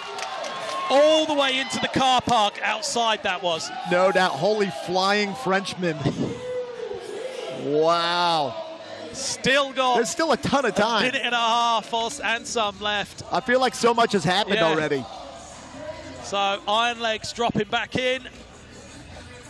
Whoa. Scooping the mob flip over the rail. That was. Did well to kick that away. That was kick that thing out of the scene. You don't want to be near that. Oh, wow. I don't even think he's done that the whole time. I don't think I've seen that the whole time. And a nose blunt on something so thin like that, and an Indy 360. Wow, look at like full snowboard bump. style. The pistachio wave of doom. Oh, wow. Okay. Joseph back in, hitting up with the backside 50-50 on the cannon. This is going to be a really tough one to call. Both are absolutely smashing it in their own ways. He just ollied so high out of that back Smith right there. Oh, wow! You see the way he bent his feet to get it tweaked back his on. legs to kind of pull it in. Dislocated both his ankles and folded them back onto the board. He's back straight in. Whoa. Oh, not quite getting the catch on the front foot to flip that round off the nose. Okay, Joseph back up on that big section. I don't know how these guys are staying fresh. My legs would be exploding right now after nearly 3 minutes. I was telling the MCs to get out of the way. 25 seconds and we're going to see the nose blunt. Oh, so close. I'd love to see that happen. That seems impossible. Lawrence coming back in, cruising across the course, getting the speed to ollie up. He really wants this switch frontside flip and it's going to be right on the buzzer. Oh, it's not getting it. So this is going to be last trick. Needs to drop in right now. Let's see the nose blunt. Oh, so close. Joseph just not quite getting it. But both skaters absolutely smashing it. And Lawrence has just run off course side to empty his guts, I think. Are you serious? Yeah, he's having a hard one. But he didn't stop. And then Joseph limping away. I don't know whether he folded his ankle a little bit. I think he kind of jammed his leg or something on the end there. That was a proper battle. And remember, one of these guys is going to have to go through to the next round and do it all again. Joseph, that might be a factor right there. So, like, if Joseph moves ahead, I think he might have hurt himself a little bit. I'm not really sure. We will see. Let's hope it's nothing that's a little bit of ice can't sort out. We've got a great medical team out here. They'll be checking in on the guys. But look at that hard flip all the way. Blasting that one all the way to the flat on those Portuguese tiles. Got the multiple angles on that. And then this nose blunt slide on such a thin rail. That's an awkward one to do it on. Really awkward. I love this one. Yeah, it's full like snowboard style right there. And it's scooping out of that. Boy, weird one to do any tricks out of. Okay, Lawrence just waiting at the bottom of the stairs. Joseph coming back over. He's got a bit of a limp on. Hopefully it's just a bit of a hot pocket. Crowd giving them both a round of applause, and rightly so. That was a sword fight we just watched. Yeah, that was a full-on battle. Yeah, unfortunately, just getting a little twisted up at the end. I hope he's okay. We don't know. We'll find out. At least he's smiling right now. Yeah, both got smiles on their faces as we take it over to our panel of judges to see who's going to be going through. Okay. Heavy. I thought Lawrence would have got at least one of the votes then, but yeah, I'm no judge. I mean, he was ripping. Yeah. But, you know, if it's yes or no, it is what it is. Man, is he going to be able to skate, though? We will see. I hope so. But whoever's going to go up against him, which is Kinwoo. Yes, it is. I mean, he's got a tough job. But if you're not running at full 100%, it's going to be tough. It's a factor, for sure. Really more tough. Okay. Moving on to the next battle. Daisuke Ikeda. Yeah, he's an amazing skater. All-terrain vehicle, too. That's what I was going to say. He can skate anything in front of him. Really good transition skills, proper street skater. Whatever it is, put it in front of him, he can skate it. Okay, also from Japan. I'm a fan of this dude right here. Gyaki Ike. He is suave. Yeah. He looks nice. Yeah, he makes tricks look really nice. Makes you think that you could do them. He does them so well. You're like, oh, right, apparently that's that easy because you can put that much style on it. He's got that unforced nonchalance. Which is kind of rare in certain areas. Like, you see someone force it, it shows. And with him, he just exudes. Absolutely, cool. yeah. Pure finesse. So we'll see. We'll see how this shakes out. Both really good skaters. We've got a minute and a half. Both from Japan. For practice. One of the only people getting up there on the lighthouse. Yeah, he caught a grind on it the other day. We'll see if he does that tonight. We've got a lot of 41 measurements on the shoes so far. That's what I'm taking away from this. It's a hot shoe size. Yeah. Goofy footer. See where the stats are at right here. Creativity and style up high. Technicality. It's kind of got it about that mid-range right there. I think he's doing himself a bit of an injustice on that. But, I concur. I concur, Mark Churchill. Because our riders are choosing those stats, aren't they? Yeah, so maybe some people being a little bit humble. Yeah. Check out those stats again. His warm-up is chilling. Yeah. Well, just hang out. Check the crowd out. All right, we got Kyaki's Another stats 41? up here. 41. There's a pattern here. Regular stance, left foot forward. 23 years of age, out of Japan. Yeah, I was going to say technicality's way up there for sure. Creativity and style maxed out as well, but then that leaves only 50% available for boldness and endurance. Yeah, it's very much like a video game where if you slide the meter up a little bit here, it takes a little away over there. You can't get the full package. No, you can't max it all out. No. So there you have it. Daisuke and Kyaki head to head, and only one of these two will be going through to the next battle. All right, 3 minutes up on the clock. See the judges lit up in the highest spot in the building there on our far right. It is funny. They are center stage. It lit up the spotlight on them and everything. I know Susan was saying, hey, it's a bit nerve-wracking up there with the camera on us. All right, here we go. Battle 3 from our top 8. Oh, did he get the grind? I'm not sure. Hope so. Might have to look. Only person getting up on top of that big 360 flip to back himself up. Going so fast. That backside 360 was super glued to his feet. He's all over the place too. Kickflip in the fake in the quarter pipe, back nose one slide. Yeah. Big frontside Smith grind on that whippy quarter pipe. It's got the tight transition on it. Oh, loving that ollie over into the China bank. Standing up on the frontside grind. Yeah, super casual front feeble right there for Kyaki. Back lip, which seems really tame after what we've just seen. No doubt. Both skaters, you know, with that 3-minute run. Oh, he hit it. First person we've seen ollie out of the whale tail onto the handrail. Switch heel like it was nothing. Yeah, switch heel over the bank right there. You know what? I think he has a switch heel for every meal. No doubt. Impossible over the bump to bump. Kyaki. And you've got time to have great on this format and the time. But look at that. Wrapped as well. Yeah, wrapperoni. Oh, that's a scary one. Yeah, he was in a little wild position there, but stepping out kind of casual. Yeah, I mean, that's one of the impressive things as well when you see skateboarding at this level is how they get away with not slamming. Yeah, certain people are so good that they're really good at being nimble and stepping out, just looking completely calm. Yeah. Going for that big frontside flip. Switching it up, getting the board slide, trying to get the going the board slide to feeble. Yeah. That's a sick one. Yeah. Yeah, and it's hard on a flat bar like that as well. Wow. Oh, stepping off the back of that one. Looped out last second. So both skaters trying to get tricks on this big long rail and the stairs. Oh, the Baker Maker almost. Can't get away with that one. That was a full lay down and take 2 minutes nap. Okay, we're going to see it. Board slide feeble. Yes, we are.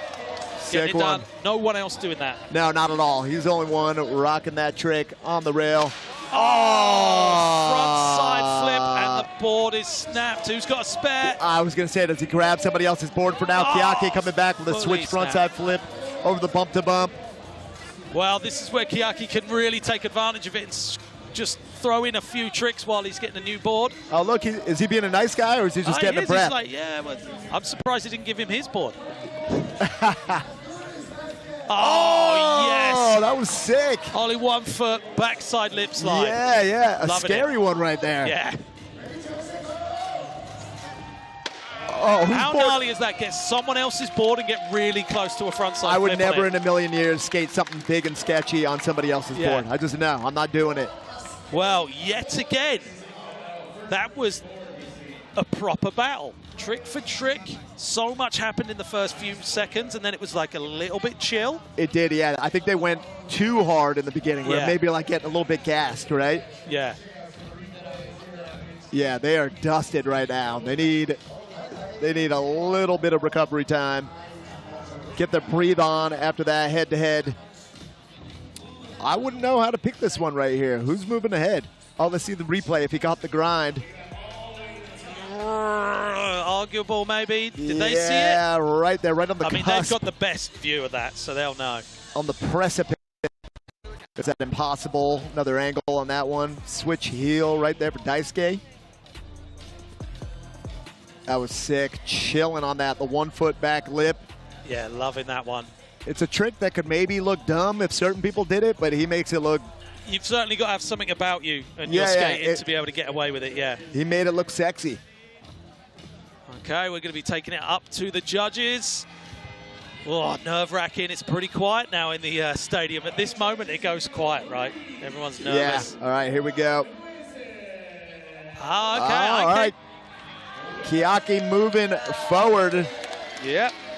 Did it come down to the board break? Yeah, it must have. Must have. I think if he took that frontside flip, it would have been a lot harder. Yeah, I agree. So Kiyake moving ahead, making it to the next round.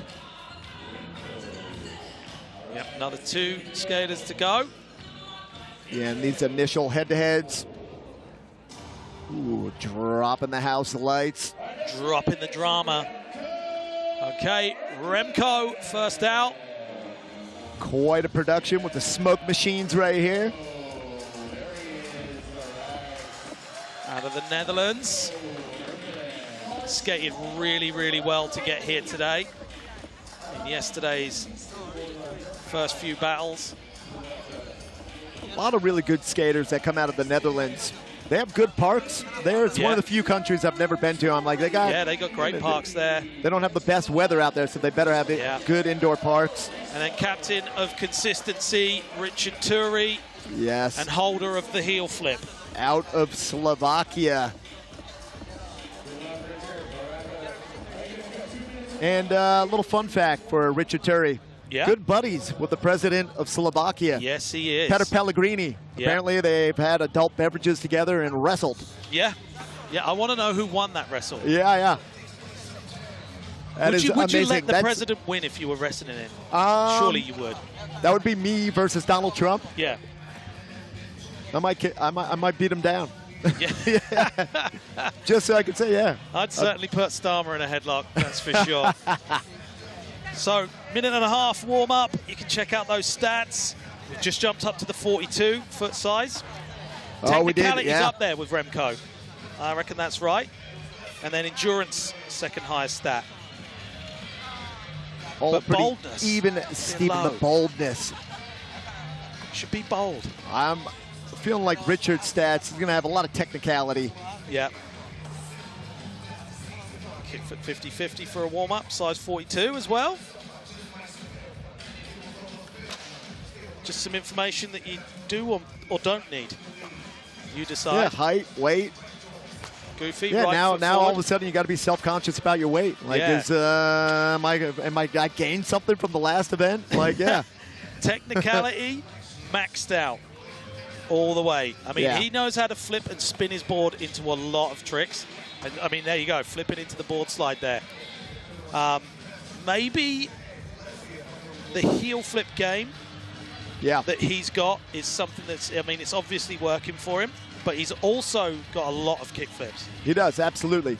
He can flip with both sides of the foot. But I feel like Remco may be a little bit of the heel flip guy too. Like Nolly heel flips out of the a lot of tricks. Yep, for sure. He's got some quick feet. There you go, Remco versus Richard. Yeah, so both technical, high technicality score.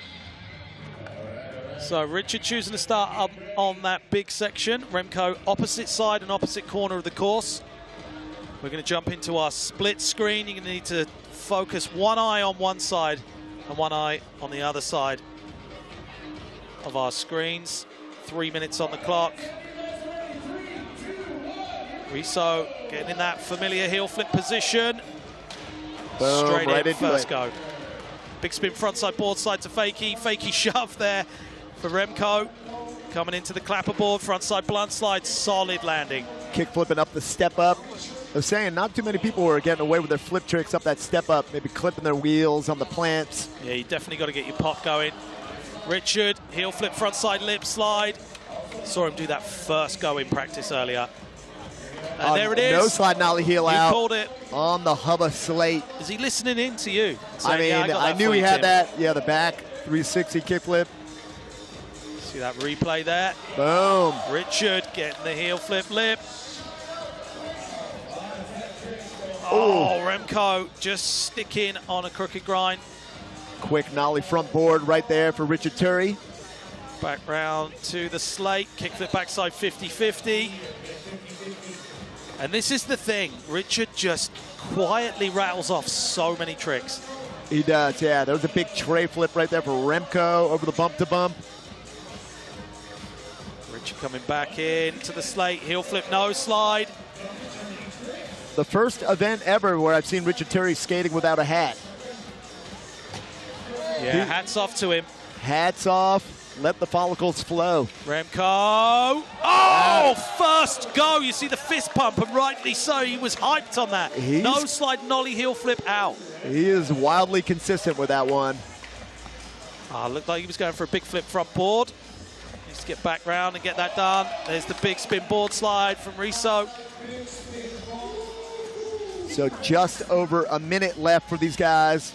This is when the fatigue really starts kicking in. Yeah, the burn is going to be very prevalent right now. Remco coming back into that big rail, eyeing it up, a bit slow on the way in. Oh, he's going for the nollie big heel. Nollie big heel out. So, Richard, wow. He said, oh, you're going to do that? I'm going to do it into a board slide. Wow, okay. Wow, that's coming. I think we're going to see that. He's got just enough time to get it done. Yeah, he does. He's got like pretty much one try with a big breath at the top. You read my mind. If you weren't talking right there, that's exactly what I was just going to say. Here it comes. Oh, he got back to the grip. Okay, no, because he turned around straight away. Yeah. Like half cab crooked grind on the bump to rail. Here we go, Remco needs to get this done. Oh, landing dark side. In the immortal words of Simon Woodstock, you want to get some trucks on the other side, you're going to get some road rash, dude. Oh, wow, burial heel, yeah. backside 5-0.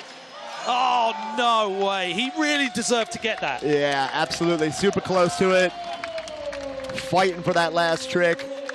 Richard going out on a high note with the burial heel, back 5-0. Yeah.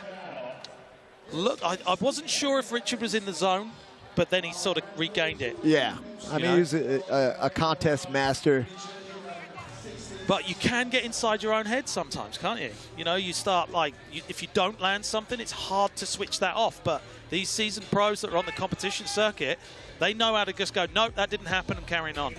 Got some replays right here. There goes that initial no-slide nollie heel out for Remco. And Richard's turn on that hubba. Quick kickflip 50-50. Another angle right there. The up-close view. And here's that no slide nollie heel flip again, but this time down the big rail. Big old tray flip over the bump to bump. And the lengthy silver rail right there, front big spin board slide for Richard. But anytime you rotate your body or rotate your board onto a long rail, it's so risky, isn't it? Oh, the burial heel back 5-0, maybe getting up in a little manual right there, but all good. I think that would count. Yeah, absolutely. Sure. Okay, down at the bottom of those big stairs, eyes up on those judges. They make them sweat it out for a minute right here. Yeah, just let it cook a little bit more. Yeah. Okay, Richard, unanimous from our judges. He'll be taking it on to battle number 5 or 6. So, top 8 gone through. So yeah, unfortunately, we're getting a little shot right there of Joseph Garbaccio. He's got the ice packs. Yeah. I do not think he's going to be skating the next head-to-head, unfortunately, getting wrapped up. So he was going to be skating against Ginwoo. Yeah. So Ginwoo's going to get an automatic bye. I think what we should do is get Ginwoo to skate anyway and then get him to skate again and try and beat himself. Yeah, just so we get a demo. So we get to see it. So, you see that? This is how it looks. Right here, looking at the bracket. All right. Ginwoo and Joseph Garbaccio, but Joseph will not be skating. So I think he's going to get a pass straight through. And then Kiaki and Richard Turi, that's going to be a battle. You know, and everyone's a battle, but that is going to be a proper sword fight. Yeah, so we will see if we give them a little bit of time right there, because Richard just skated, right? Yeah. Heavy. I think we might give them a little bit of a break right there. We need Richard Turi to be able to get his breath back and everything. For him to be skating right after, yeah, that's undoable.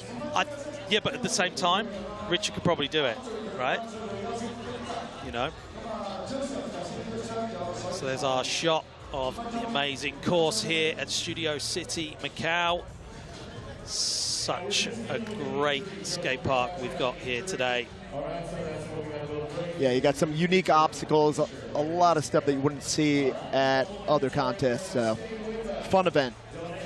And along with other competitions this year, we're going to be heading back to Montpellier, France, and let's have a look at what we're in for. All right, Montpellier, are you guys ready? Say new real, let's pump it up!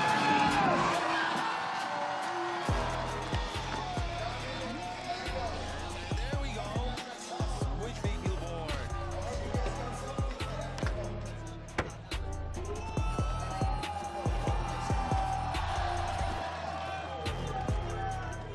So Stall setting up for the 50-50 across the rainbow rail.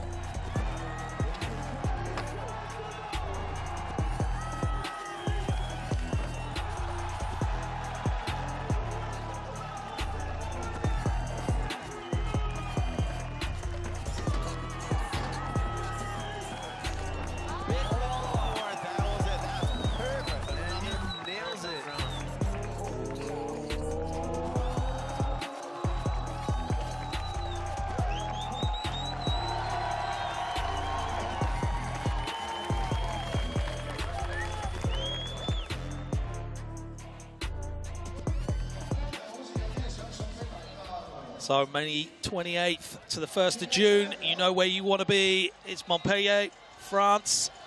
And you could be in that crowd with all those other crazy fans. That thing looks blitzed out. There's a ton of people there. Full Always capacity. bringing such a good crowd vibe. We've got a good crowd here in Studio City. Yep, and they are here to see one of our skaters take away that coveted Ultimate Champion trophy, and they have put so much effort into that thing this year with a little something special in the middle of the trophy, right? So let's take a little closer look and find out what's gone into our Ultimate Trophy. We are here in Macau, Studio City, for the Battle of the Champions. It's a skateboarding event. It's a 1 versus 1 battle to reward these 2 champions. We have special trophy. The story behind the trophy started a couple of years ago when we started working with jewelry artists that made a specific ring for a specific event of all the fees that we organized for a couple of years ago now. And to have more of this trophy, to make it more emblematic and something different, just for the rings, we will not just have like a box or something just small to hold that ring. So the design behind the base of the trophy, it's collaboration we did with an artist from France. And idea behind this base of the ring was like to be inspired by the crazy design of the Studio City Hotel, like futuristic design. So we were really happy to work with a different artist to make this trophy really emblematic and really powerful to give as a reward for the champion of the battle.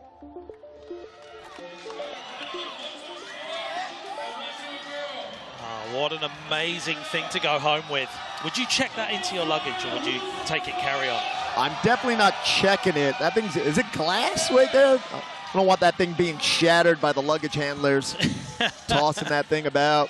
Classed as a prohibited item, but that ring, we're going to see someone slipping that on their finger today. Yeah, it's a serious piece of jewelry right there. And right now we got Dom Walker. He's got one of his boards signed by everyone. All the kids are down. He said, right, who wants this thing? Oh, I didn't realize that. He got it signed by all the skaters. I believe so. He's putting on a little show right now, entertaining the crowd. And he's saying, no, this is just for one of you. Yes. Dominic Walker, a man of the people. 100%. Oh, we got another one. We got another board. We got a little sideshow going on right now.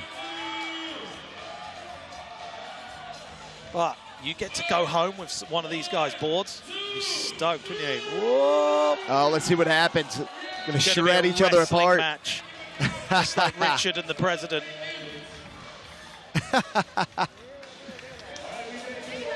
That is the amazing thing. I think that's going to be going on for a while. No doubt. Pure entertainment there. Thanks, Dom. All right, look at the brackets right here. So Ginwoo getting the automatic bye right there. But also, that's extra time to chill. It is. I thought about that as well. More time to, you know, relax and see what else goes on. He's going to see what Kiyaki and Richard are doing. Yeah, and really unfortunate for Joseph because it was like the last trick he tried at the end of their jam and just did something, buckled the foot. But does that also mean we automatically see who's going to get that third place prize as well? I guess so. Yeah. Yeah, by process of elimination. But this is the thing we're dealing with. Skateboarding at the highest level, and with that, unfortunately, comes injuries. You can't have both operating at the same time. You can only have both operating at the same time, not one or the other. I don't know any skater ever that has remained injury-free their whole career. I mean, even Ginwoo was out for a little while, hurt himself. Every once in a while, that board's going to come back at you and bite you. Doesn't matter how good you are. But the bigger skating gets, the higher, like, obstacles, longer rails, you know, the way everyone's skating nowadays, that has to come along with harder injuries. Yeah, no doubt. Small margin of error, jumping on all the big rails, flip all the crazy tech tricks on big rails. Well, we're seeing it. Handrail tricks with flips out. Yeah, people treat them like a little ledge now, you know? The game done changed. So the lighthouse is still indicating how gnarly the course is. You don't want to crash into anything here as we're getting ready to introduce our next battle. But maybe Kiyaki's gone a bit AWOL. He's probably, you know, found some entertainment here at Studio City. There's a lot to do. He's just hanging out on the side, vaping. Yeah, the smoke machine going full blast there for a second. Kiaki, a no-show at present. He's on his way. But the thing is, he didn't think he was skating because of Gimwoo and Joseph. Joseph not skating, so he's probably like, oh, I'm just going to go to the toilet quick. Yeah. You know, I've got some time. Got a little chill time right now. Nope, you're up again. You're in. But thanks for bearing with us at home. We hope you're enjoying this show. We certainly are. It's been a great few days of skateboarding, and with a great course like this, it's only going to produce nothing but awesome. And I mean, look at that shot at night. That's where we are right now. We're in that building at present. It is insane looking out there. They just had a brand new skate park built on the 3rd floor out the front on the balcony. Yeah, it's center stage out there. You look out the window of the hotel and you see that park front and center. Yeah, they're doing demos on there. They've got dancing, you know, music playing. It's such a good vibe. And the weather is great out here as well. All right, smoke machine's still going. Yeah, he's going to run out soon. I was going to say, hopefully they have enough smoke in there. Look at this place. What an amazing city. Right near the water there, you see Studio City's iconic 8 logo. That's actually a ride. You can get in a little car and go round the 8. Oh, yeah. That is you can ride the logo. Yeah, ride the logo, taste the logo. An incredible city. A lot to look at. Sensory overload. Yeah. There's a lot going on. As soon as you get out of the plane, you're like, whoa, what is going on here? The bus ride to the hotel is crazy.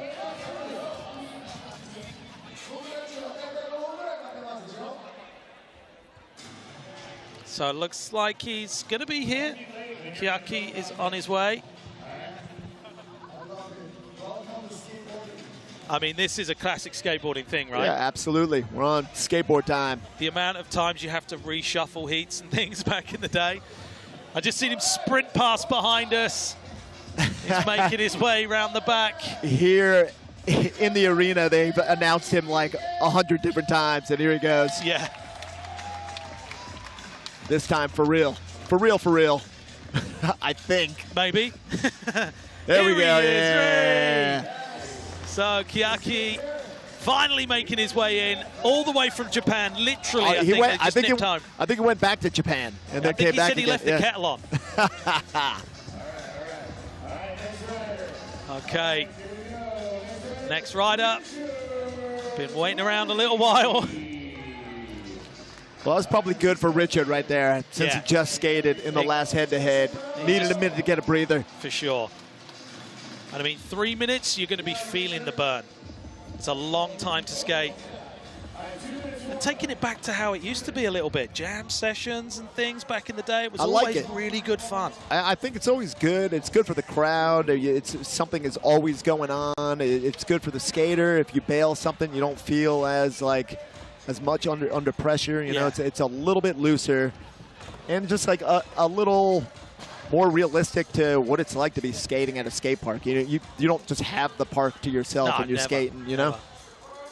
I used to find myself in that format, checking out what other people were doing and being like, yeah, this is great. And then go, oh, actually, I'm supposed to be skating as well. Yeah, you can't spectate the whole time. So these guys getting their warm-up on right now. Got the stats right up there. Technicality up high for Kiaki. And creativity and style. I'd put that style all the way up. Both skaters maxed out on technicality, right? Yes, I believe so. Unless we're able to switch it in between head-to-heads. We will see in just a second. 183 centimeters. Just up, touching the 6 foot. Did they have to do a weigh-in, like with boxing, in their underwear? I hope so. Cut weight to make the comp? So, yeah, technicality maxed out. But a little bit far down on the creativity and style, where we saw that both maxed out on Kiaki.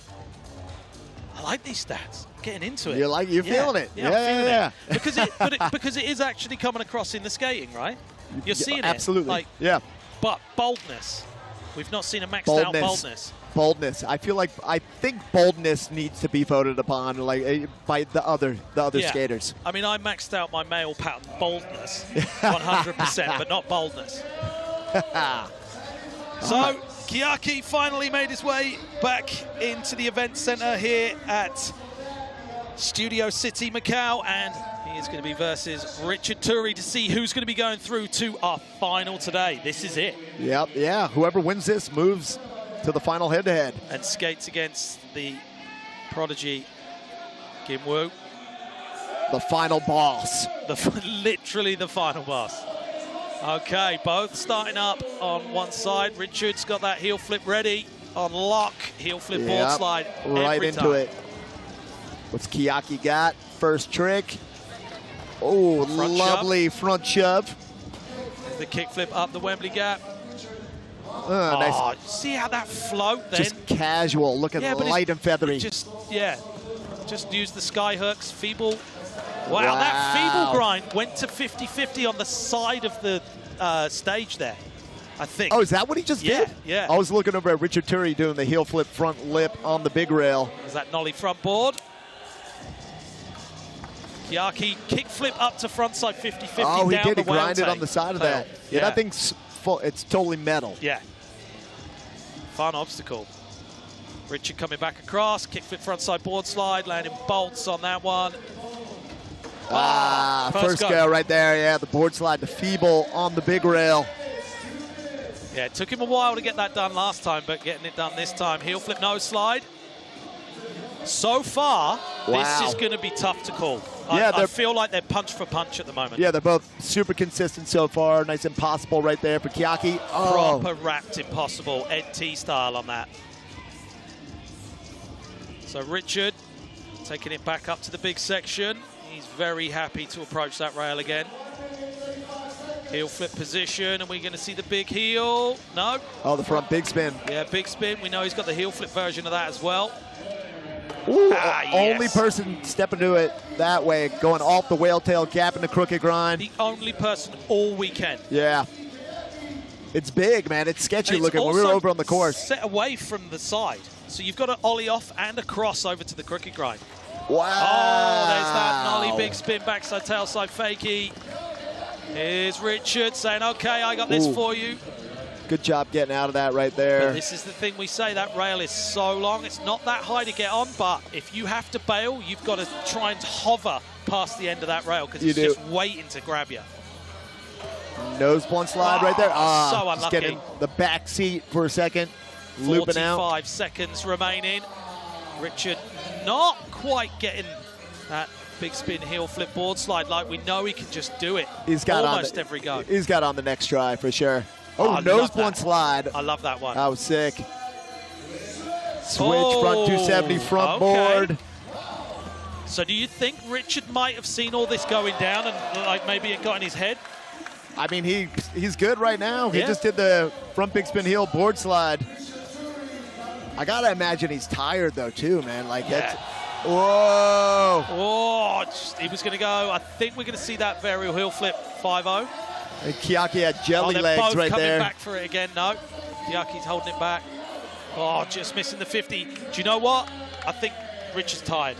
He looks tired. A little bit tired. Yeah. Oh, wow. That is a dream one on that obstacle. That is sick right there. Made that look really good. Yeah. But still, I couldn't call this one. Like that really was close. Certainly the first 2 minutes was punch for punch, trick for trick, you know, in different ways. But I think it might come down to the endurance meter on that one at the end. Yeah, you could be right. But Kiaki, like, I don't know, his choice of skating the course, the way he skates, and it's the style that he does it with as well. Yeah, we saw that front shove it there. Yeah, he's doing stuff that nobody else is gonna do. Yeah. Board slide feeble. There's that beautiful big spin board slide from Richard. Yeah. See the way he catches it with his front foot and just steers it around the last couple of degrees. Great shot there of the gap out to crooked grind.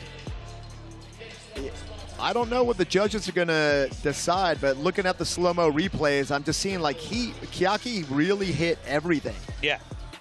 And then skated the course in a way that nobody else is doing it. He's the only person doing the gap to rail over off that whale tail. Yeah, we'll see what the judges think. I mean, I wouldn't be surprised either way. Like, I'd be like, okay, I'll go along with whatever they say because it's such a tight competition, I think. But Richard fell off a few times, but okay, Richard taking it. Okay, Richard, okay. 2-1. An argument could be made for both. Yeah, I think he's lucky to get through, and I think, you know, Kiyaki getting that one vote.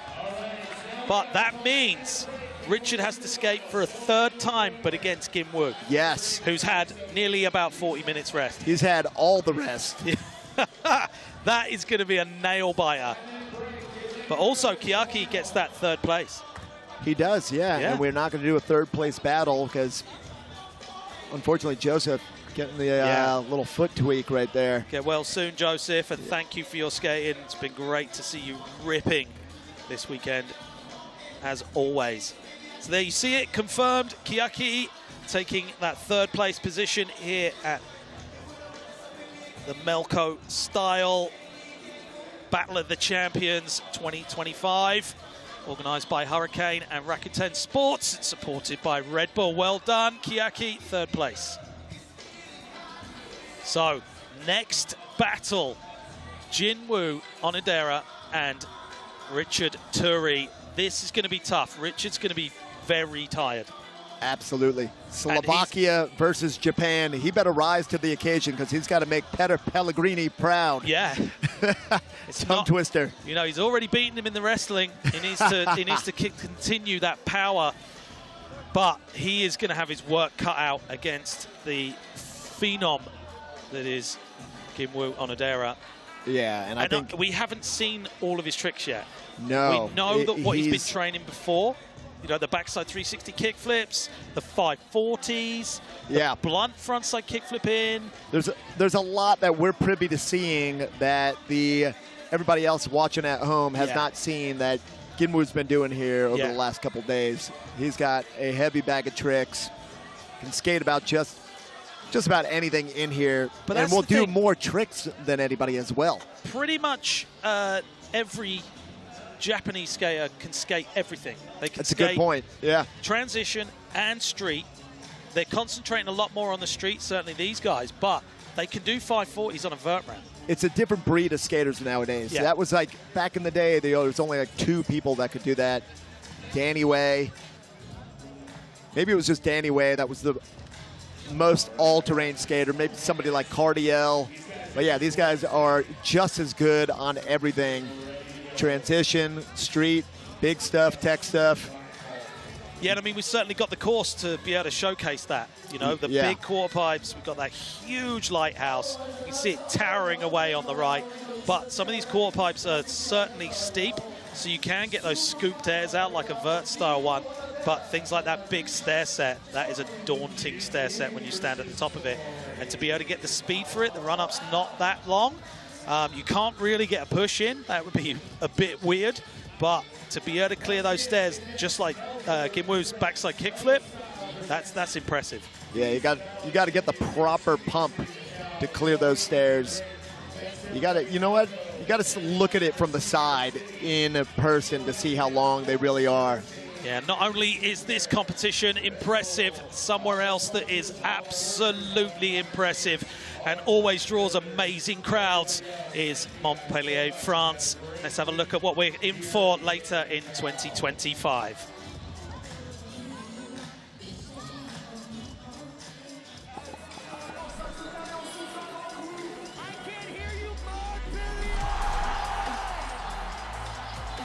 L'engagement, la vitesse, la hauteur. Oh, incroyable!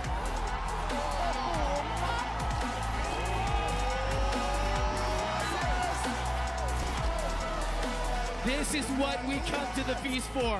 This energy is found nowhere else in the world. The best crowd, the best energy. Montpellier, the feast is back. 28th of May to the 1st of June. Montpellier is the place to be. And just like the crowds there, we've got some full stands out here at Studio City, Macau. We've got a good turnout. Yeah. People have come to see good skateboarding on a good course in a really good place to be. It is an amazing way it's set up with all the lighting and everything. It's like they're hiding in the shadows. It's like a stage presentation. I mean, when I first walked in here, a couple of days ago, I was like, whoa, this looks so crazy. Yeah, super nice facility. Richard Turi. Yeah, seeing some of the clips. Big spin heel flip board slide. Of how we got to this point. Look at that plexiglass stage right there. That's what you're popping off of if you're hitting that little hubba. Yeah, I think it needs to be a little bit smaller, that thing, because of the bounce that you get off of that plexiglass. So, all right, here we go. We're going to get into this. We're changing the lighting. It's getting very dramatic. The smoke machine has been the hardest working machine this weekend. 100%. That thing is working overtime. Full plumage. And we're introducing rider number 1 of our final battle here at Battle of the Champions, Studio City, Macau.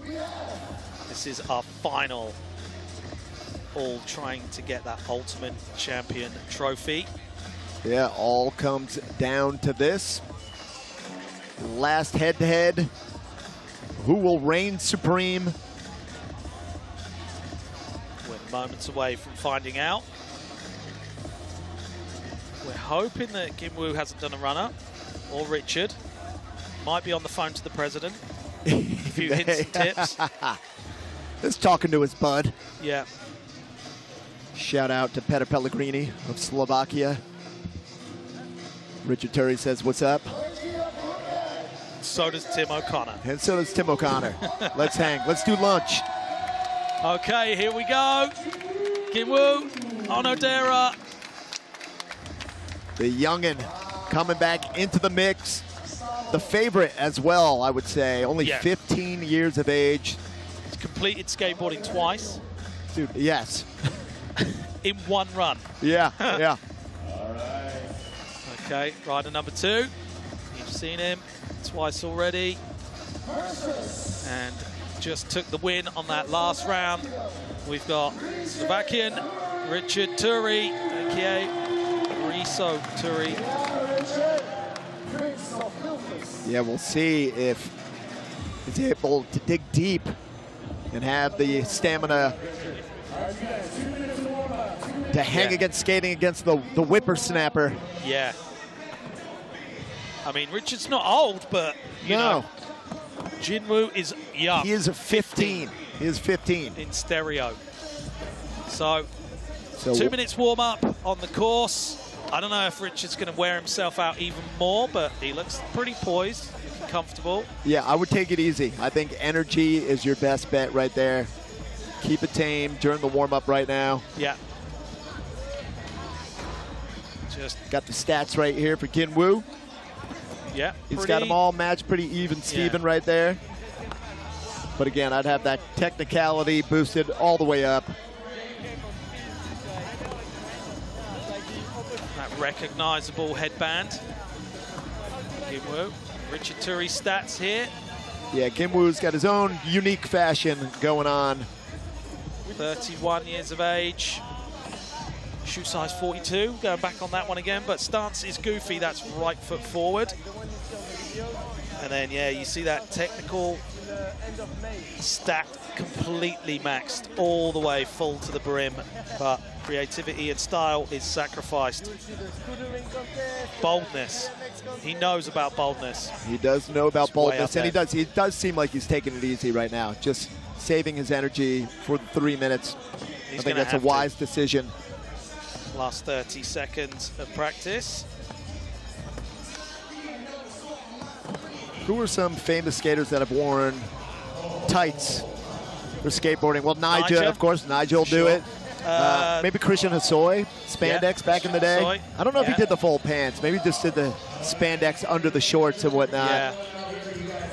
And then our skateboarding ballerina as well. Daniel Gesmer? Yes. Wow, Gesmer. Deep cut. Deep cut. They decided who's dropping in first. Oh, it's all amicable up there. There's no rivalry. It's everybody stoked for skateboarding, and you know, They're hyped to see good skateboarding, even if they're in the competition and it knocks it out. All right, Ginwoo getting in first. A kickflip backside fakie. It's like almost taken for granted he's going to land it, which, oh my, cab flip up on the lighthouse. Flipped so slow, but somehow made it. Richard missing that kickflip, but made that heel flip board slide. You see that slow-mo center screen? Kickflip frontside board slide. Wow. Oh, wow. Nose grab 540 out onto the flat bank from the quarter pipe for Ginwoo. Back over here, Richard did the heel flip front lip on the big rail. Nollie frontside board slide. Oh, that is naughty. It is comical. Kickflip front blunt slide. But it's not just the trick, it's the way he does it. He makes it look like nothing. Yeah, it's like a formality that he's like, and it's upgrades. He upgraded that. I haven't seen him do that the whole time. The backside tailside shove in the first round, then backside tailside big spin. Heel flip no slide right there. Nollie back 3 over the bump to bump. The Nollie helicopter. Yeah. Frontside kick flip. Up on that tight transition quarter pipe. Yeah. Mini vert ramp. Up onto the big flat bank. Blunt kick flip. That is scary on that one. Switch front board, just chilling on the way back. So we got Richard back up on the big section. Needs to start putting those tricks down. Biggie board slide.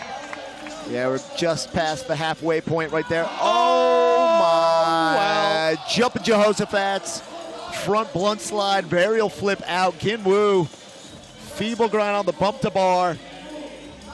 So, stats on flips in, flips out. Ginwoo is maxed out. You see Jaime there just like, wow. He is psyched out of his gourd. Come on, Riso, get back in the game. Big spin flip, front side board slide fakie. Wow. First go. I don't think I've seen him do that. This kid is ridiculous. Nollie big spin up in the lighthouse. Back 3 over the pistachio wave. Blink and you'll miss it. There it is. Yes, Richard getting it done. That heel big spin, an board insane slide. head-to-head. Or the varial heel board slide, depending on how you want to call it. Ginwoo, backside kick flip down the big stairs. Has he bailed anything? I don't think he's fallen off once. Taking some deep breaths as cruising across the course. Richard really trying to get that varial heel 5-0. Last couple of seconds right here. Ginwoo going for one more.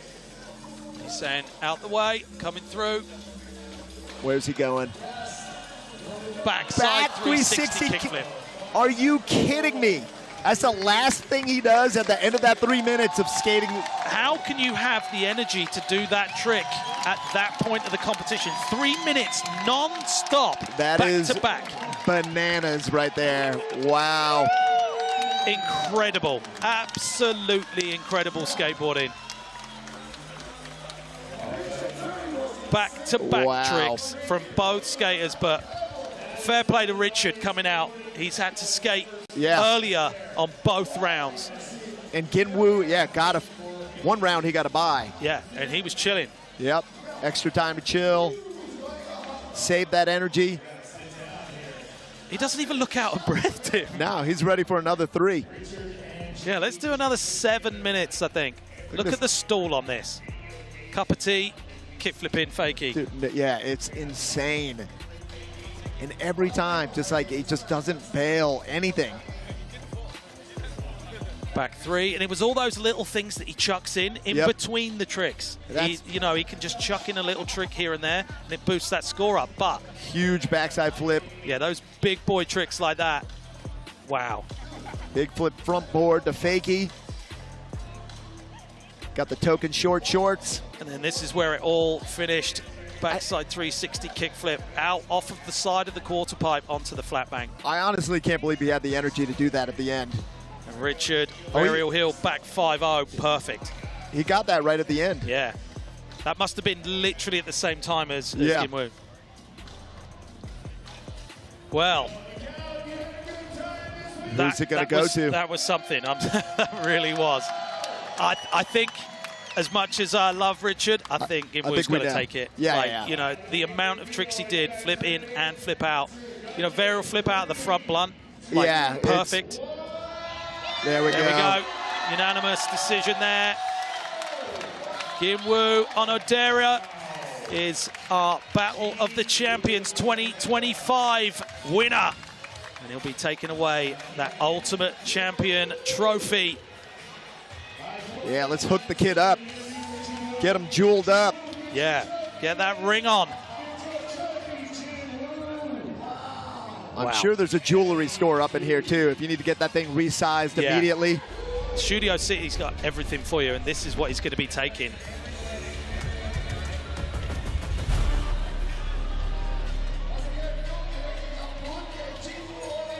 You see that ring implanted in the center of the 8 there. A little velvet satchel in there. That thing awaiting. Well, you don't want to get it scratched if we're not wearing it. You see it there, finding a finger that it fits, get it straight on there, and holding that Ultimate Champion trophy aloft. Kim-Woo taking the win out here for Battle of the Champions 2025, presented by Melco Style, organised by Hurricane and Rakuten Sports, and supported by Red Bull. Absolute insanity on the course from this young kid. Absolutely. Lord of the Rings right there. That kid is a trick machine. And honestly, I don't think he bailed for that whole 3 minutes right there. Yeah. I mean, it was all bought and paid for sure. Like, he put the effort in, and it's paid off. And I can't wait to see where this kid goes with his skate career, because he's at the forefront of it, and he's only 15. He's only just getting into puberty. Yeah. The world is his oyster. So we're taking it down to the course. Oh my God. He said he's very happy. Thank you so much, everyone. Once again, Kim-Woo Onodera.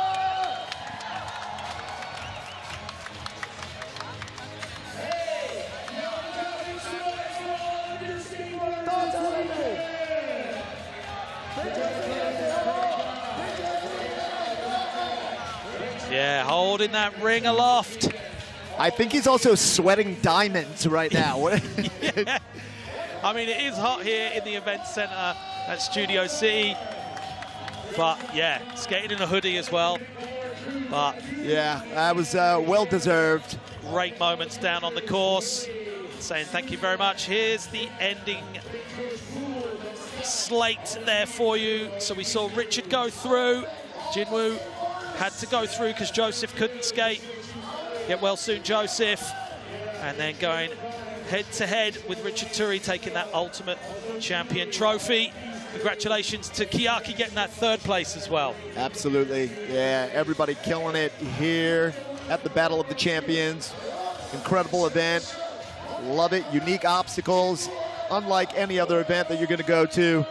And I want to say thank you to Studio City for having us here, because they've put on a great show, and Absolutely. they've really let us have reign of the whole place. And building a brand new skate park out front is so cool. So that's it. It's been a great time here. Thank you very much for watching us at home. We'll see you next year for Feast Battle of the Champions 2025. But continuing with this year, we are stoked to head back to Montpellier, France at the end of May to continue the hype, and we will see you then.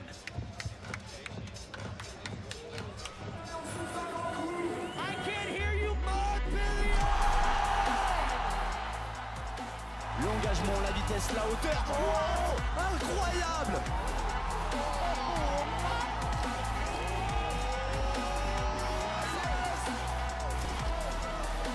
This is what we come to the feast for.